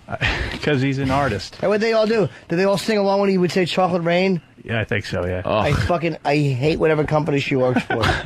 Unless it's, I can't even say that. Exploiter.com. I can't even say that. God damn it, I had a gem, too. Yeah, that is a good one. Fat stomach, I can't stop eating. Get big stomach out of the way, I can't see the TV. He's eating a hoagie. Lamada's sitting there eating a fucking hoagie. You fuck my wife in his boxers with his shirt open, eating a hoagie. That's the best part. That looks like something. Fucking Pesci's trying to fix the TV. That looks like something. It looks like nothing. It's fucking snow, and then Lamada hits it. And he goes, that could be something. No, it can't be. It's funny because it's just the misery of life. Yeah. With that particular sitting there hoping something happens. Yeah, that was good. That vomit video. Yeah. You know what I like to put under that? We hold these truths to be self-evident, and just write out the whole Constitution that was painstakingly put together under musket point in like the 1700s. As they're puking shit into each other's people mouth. Watching it. Yeah. If you took that off the air, people would cry censorship. Well, you know what? Fucking world is finished. That's not an American thing. That video is Brazilian. You're right. That's my point. Listen, guys, I'm going to come back in a few weeks when he goes to fucking night school. Hey, shithead. Nothing to do with this country. See, we're even outsourcing our fucking ridiculous shit-eating pornography. I like that. It's like our torture. If we don't want to do it, just give them the fucking cereal. That's the way it should be. We don't want to eat shit. We'll have the Brazilians do it. Have a little duty sandwich. You film it. That really we was joke. the most... Oh, you're a fucking kid. You don't know living until you've had a fucking girl about to shit on your chest who promises she didn't use a suppository, and then it ricochets off your chest and bounces on your bathroom floor, and you realize this would be funny, but no one would believe it. and then warm cornmeal shit pours onto your chest. Oh! Jesus. Why is it the solid ones are less disgusting? It wasn't solid, because solid you said ones... the first one I know. ricocheted. Everyone likes a fucking... No, that was the fucking suppository. Everyone was a likes Super Bowl. a solid shit in their mouth. It's something about a solid shit standing up like a silo sticking out of your mouth. You almost feel like you're blowing into a didgeridoo. Didgeridoo. I know. I had to go first grade on that one. And the most offensive part of it all is he has to bring a silo, so you see like the image of like the Grant Wood American Gothic of a great country formed by God-fearing Protestants and slept 6 hours a day, get up at dawn with a nice bitch. Trust me, you're laying there on your back, you're like, and there's a fucking, you're looking at a tube of shit standing up and you're jerking you off, but the whole time you're like, I know as soon as I come, I'm going to have the awful reality of a piece of shit being in my mouth. Do you spit the shit out before you come so you're not totally Jim, freaked out? I wouldn't know. I'll have to trust you because I'm certainly not going to experience it. Why do you have a tube? A tube? You said a tube in your mouth. No, I'm saying if you're looking at a log of shit that was solid, it looks like a big tube. It's a tube of shit. Silo. I thought you might use a tube to make sure it didn't splatter in the wrong way. No, come on. That's rookie. Well, it's like using a condom. That can be Possible. healthy. Like a funnel shot of shit? Yeah, exactly. Like your fucking... It's not a fucking fun fact. It's your asshole. Maybe she can shit through a cookie cutter and have a scar on my face. He's like Willy Wonka. He's like Willy Wonka. Here's some good. Hey kids, here's the shit. And there's a big piece of shit in my mouth. There's a bunch of doopa-dee-doo. What went wrong with you? Here's where we have the diarrhea shit in this room. You should do a movie like Willy Wonka. Only shit. The shit river. They could take the boat down it. That's right. Augustus Poop. Okay. More shit jokes. Jesus Christ. Unbelievable. Well, fucking Charlie and his disgusting incest family. They just lay there with bed sores smelling. Old people all sleeping together. No. Touching the kid. You know they were touching the kid. Of course they were. They were like the fucking grandparents in Midnight Cowboy. Here's $1, lover. Go see a movie. The fucking grandmother and the cowboy woo-hoo, partying with 7-year-old John Voight in the bed. Oh, yeah. I forgot about, Bobby Kelly told me he threw up on the show. But I just clicked. When didn't he? I clicked out when he goes, dude, I threw up, and I was just like doing something else. He kept rambling. I don't know what happened. Oh, the Bobby Kelly reaction's fantastic. Yeah. He's just... You think he was looking at exercise equipment? Well, Colin's going to be at Gotham Comedy Yes. Club starting tonight. We don't have a phone number because you don't supply any of that for us. 212. That's the best part I got. Just go from there. Just dial randomly. You might hit it. There's a manifesto laying around that needs to be Organized. If you're Japanese German, but not the porn types, but an organized Not the type. chicken I like fuckers. Das gut chicken. Yeah. Yeah, das gut. And you seem happier. I am happy. Thank you. Yes. Yeah, I was Definitely. depressed the past couple of years, but I've been past few months. I've been all right. Good. Snap out of it. Pick I am yourself up snapping by out your of it. bootstraps. Yeah, it's true. It's true. All right, line of the day is brought to you by BodogFantasy.net. It's a football thing. Fantasy footballers. How many? 5 runner-ups. Wow. I knew it. Holy shit, it's going to be all Never get fucking out of here. Oh, Jim and Colin. Great. Free life scoring stats, bios, and news that will help you win big this season in fantasy football. It's BodogFantasy.net. Here is the first of many runner-up lines of the day. She looks like Kirby from, the old Nintendo game. Nice reference. She's a fatty, huh? Yeah, man, like the pictures look She looked like awesome, Tyrant man. from Resident Evil. Yeah. Colin, there you go. I sounded very sexy in that one. That was Certainly you. did. That was you, Colin. What happened? That was all you. Another runner-up line of the day. It says MySpace comedy, Colin Quinn, and then it says stand-up / as seen on TV. Yeah, what? You're an awful product they're selling on WPIX. You're a Flowbee. All right. Nice. Right to the next one? It seems like a long time ago, but it was only a couple hours. It does seem like a whole life. I guess to walk over. It's another one. Runner-up line of the day. Stand up. Yeah, but you got to find like some kind of angle. Somebody talks about it. Here's what Colin's book should be. It should be you. Here should be the photo. Should be you, like sitting in front of a computer with like a bunch of like papers piled up and your hands in the air, like what the hell, folks? and the book should be called Colin Quinn, and then should be a colon after it, Hodgepodge.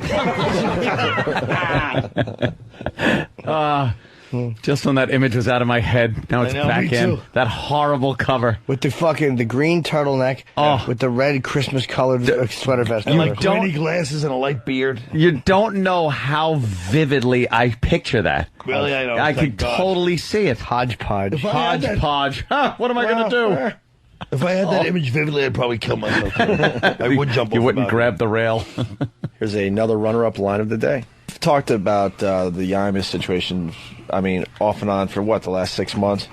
And I even went down the road with Jimmy. I'm like, all right, let's try to see it the other way. Let's just sit here and try to see it the fucking other way. All right, so you got Have an open you got in mind. at 10 o'clock that day instead of 6. No, it wasn't.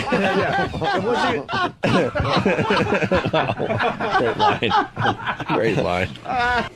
Fucker. I was still trying to make my point. What an idiot I am. We have one more runner-up. All right, here's the last runner-up line of the day. Study at Montclair State. I have 4 classes left till I graduate. Yeah. And I ran away to Florida, and they came back. And Why'd you run away to Florida as an adult? Were you Ratso Rizzo? I was raised in. Can I, that was very good, by the way. I just gotta, like, acknowledge an asshole. Someone who's not brave enough to use his real name, by the way. Colin on Howie. Shh, don't mention it. Shh, we're honest on this show. Ha ha, honest. Who gives a shit if Colin Quinn was on Howard Stern? If you know anything about this... Get out! You're an asshole, you fucking douche. Dude, he's our friend. You're an asshole. You obviously don't know this radio show. We never cared about that crap. Exactly. What? We're not supposed to do both? Well, yeah, who cares? Colin. But we explained that years ago that we don't play the same game Howard does. Howard actually does play that game and fucks with people if they end up on our show. Oh, he does? Yeah, so sorry about that. Never did it with me. That was the last time you were on his show. No, but he does. I mean, maybe not with everybody, but he definitely has played that game over the years. We've never played that game, you ass, and we've talked about it on our show. Yeah, we're honest. Don't ever bring that up. It's forbidden. Verboten. There you go. Next time, use your real name, asshole. Here is your line of the day, thanks to BodogFantasy.net. Here comes. That's me singing, by the way. Line of the day. Yes, very well. Line of the day. It's good. Did you sound like us? Sound like Bob Scott. I some examples of some great stuff, though. Who's Your Caddy? The Caveman series is terrific. Exactly. But I don't think that Jim's answer is correct. I'm not going to. My answer is not getting Commander McBragg with him. No.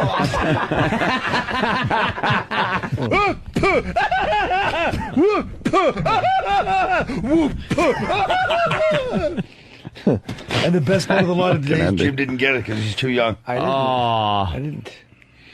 I'm just. That was good. I'm a youthful boy. Action packed.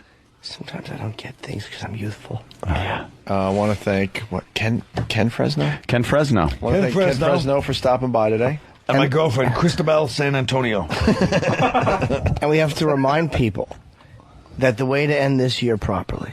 Yes. Oh, no. Don't let him promo. It's too much. On New Year's Eve. You're pushing it too hard. Now stop. I have to. Tickets are on sale tomorrow. I've been gone all week. Usually he's 9 a.m. tomorrow. Usually he starts with a plug for his pal, just so he can, and then he can do his own. a nice little segue into his plug. Nicely seg into his own. It's too many plugs. No, it's not. It's stupid. How about we just plug Colin?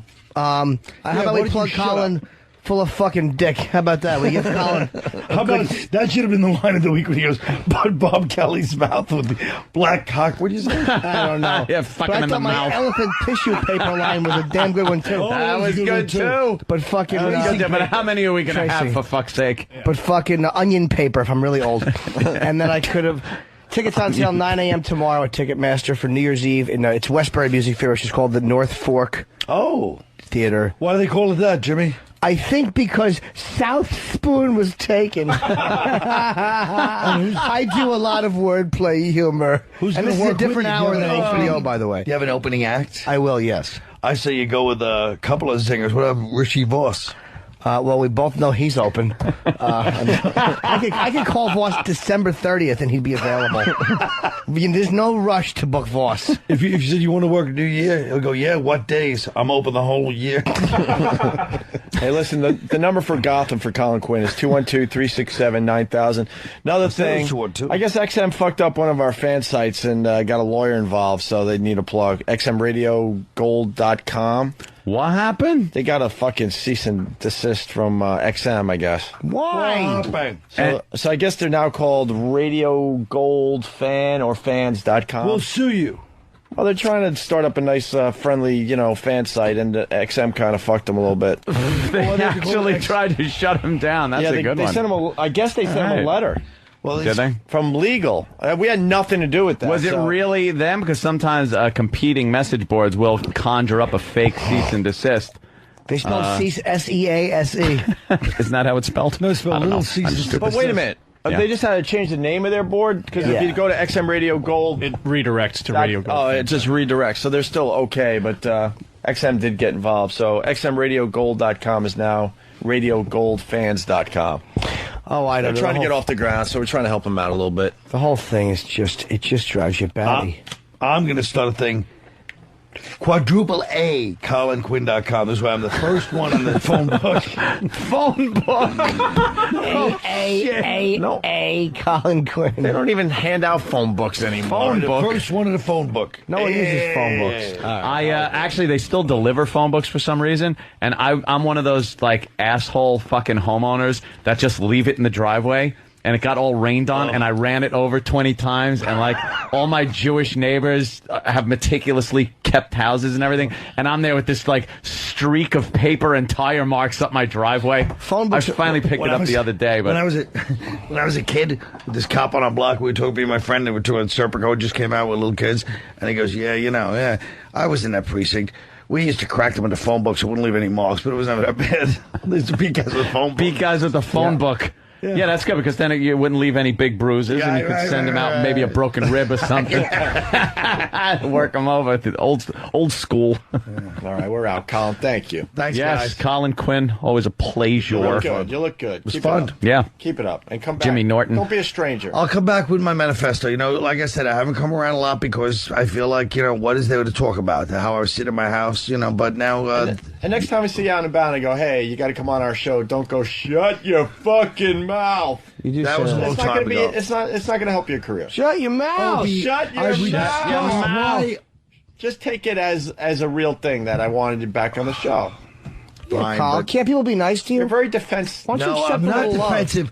I told you what happened a year and a half ago. Shut your mouth. I resented a year and a half ago. I told you this last time I was on. When I was calling in kind of semi-regularly. Yeah. And one day I called in and somebody goes, they're too busy. They can't get to you. With a phone call, Who the fuck said that? I discussed this last time we were on. And you took it personally? Maybe we really Why would were. I take it personally? I would too. There are times we do that to get rid of people, I'll be honest. But I bet you that there's something going on. I was calling it. Yeah, what you had going on was Bill Burr was in. He was thinking of putting a down payment on a new apartment. Oh, shit. Some bullshit. So why wouldn't you go to Colin despite his little Abner tuft of hair sticking out the front? Little Abner. I want to fucking cut your hair with a sledgehammer. Sorry, gray, short lesbian hair. But Colin's had the same forehead since he was 22. Exactly. You lost it at 22. I'm not going to take this abuse from Oxygen Network executive.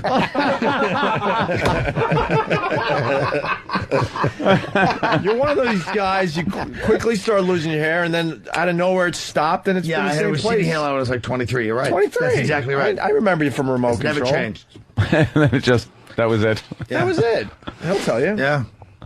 But, He's lucky so that's that that. All right, let's get the fuck out of here. Come on. Enough already. Enough already. Perfect finish. Let's get the fuck Get out the of here. fuck out of here. And he said it with total passion. Oh, I meant it. I know. Most shows have a nice ending. We don't. We never. That's a good one. Opie's eating a banana like it's a cigar. Anthony goes, let's get the fuck out of here. And Norton belches. And you have your fucking sunglasses on like Dr. Octopus. Doc Cock. Fucking creep. Oh, yes. Here comes fucking Roland. thank we you. decided, Roland, we decided, actually Bob Kelly and I decided from the back when you were walking down the street, by the way, in freezing cold weather, that fucking guy just wears a T-shirt. Yeah, he doesn't have a jacket. From the back, turn around. Turn around. From the back, he looks exactly like the warden from Midnight Express. He looks like he should have those two little fat kids leading him to school before he goes and beats some poor guy's feet. Billy Eyes. Billy. And then hopefully you'll get a big fucking wooden coat hanger to the back of your neck. Kelly looks like you ever see Miller's Crossing? Miller's, no. Miller's Crossing, yeah. It's the fucking greatest Sorry. movie of all time. Sorry. But Tom Polito's like a mob guy, and he smacks his kid. He's like a big, here's this little fat Italian kid. He hits him, the kid starts crying, goes, who hit you? Who hit you? And hugs him.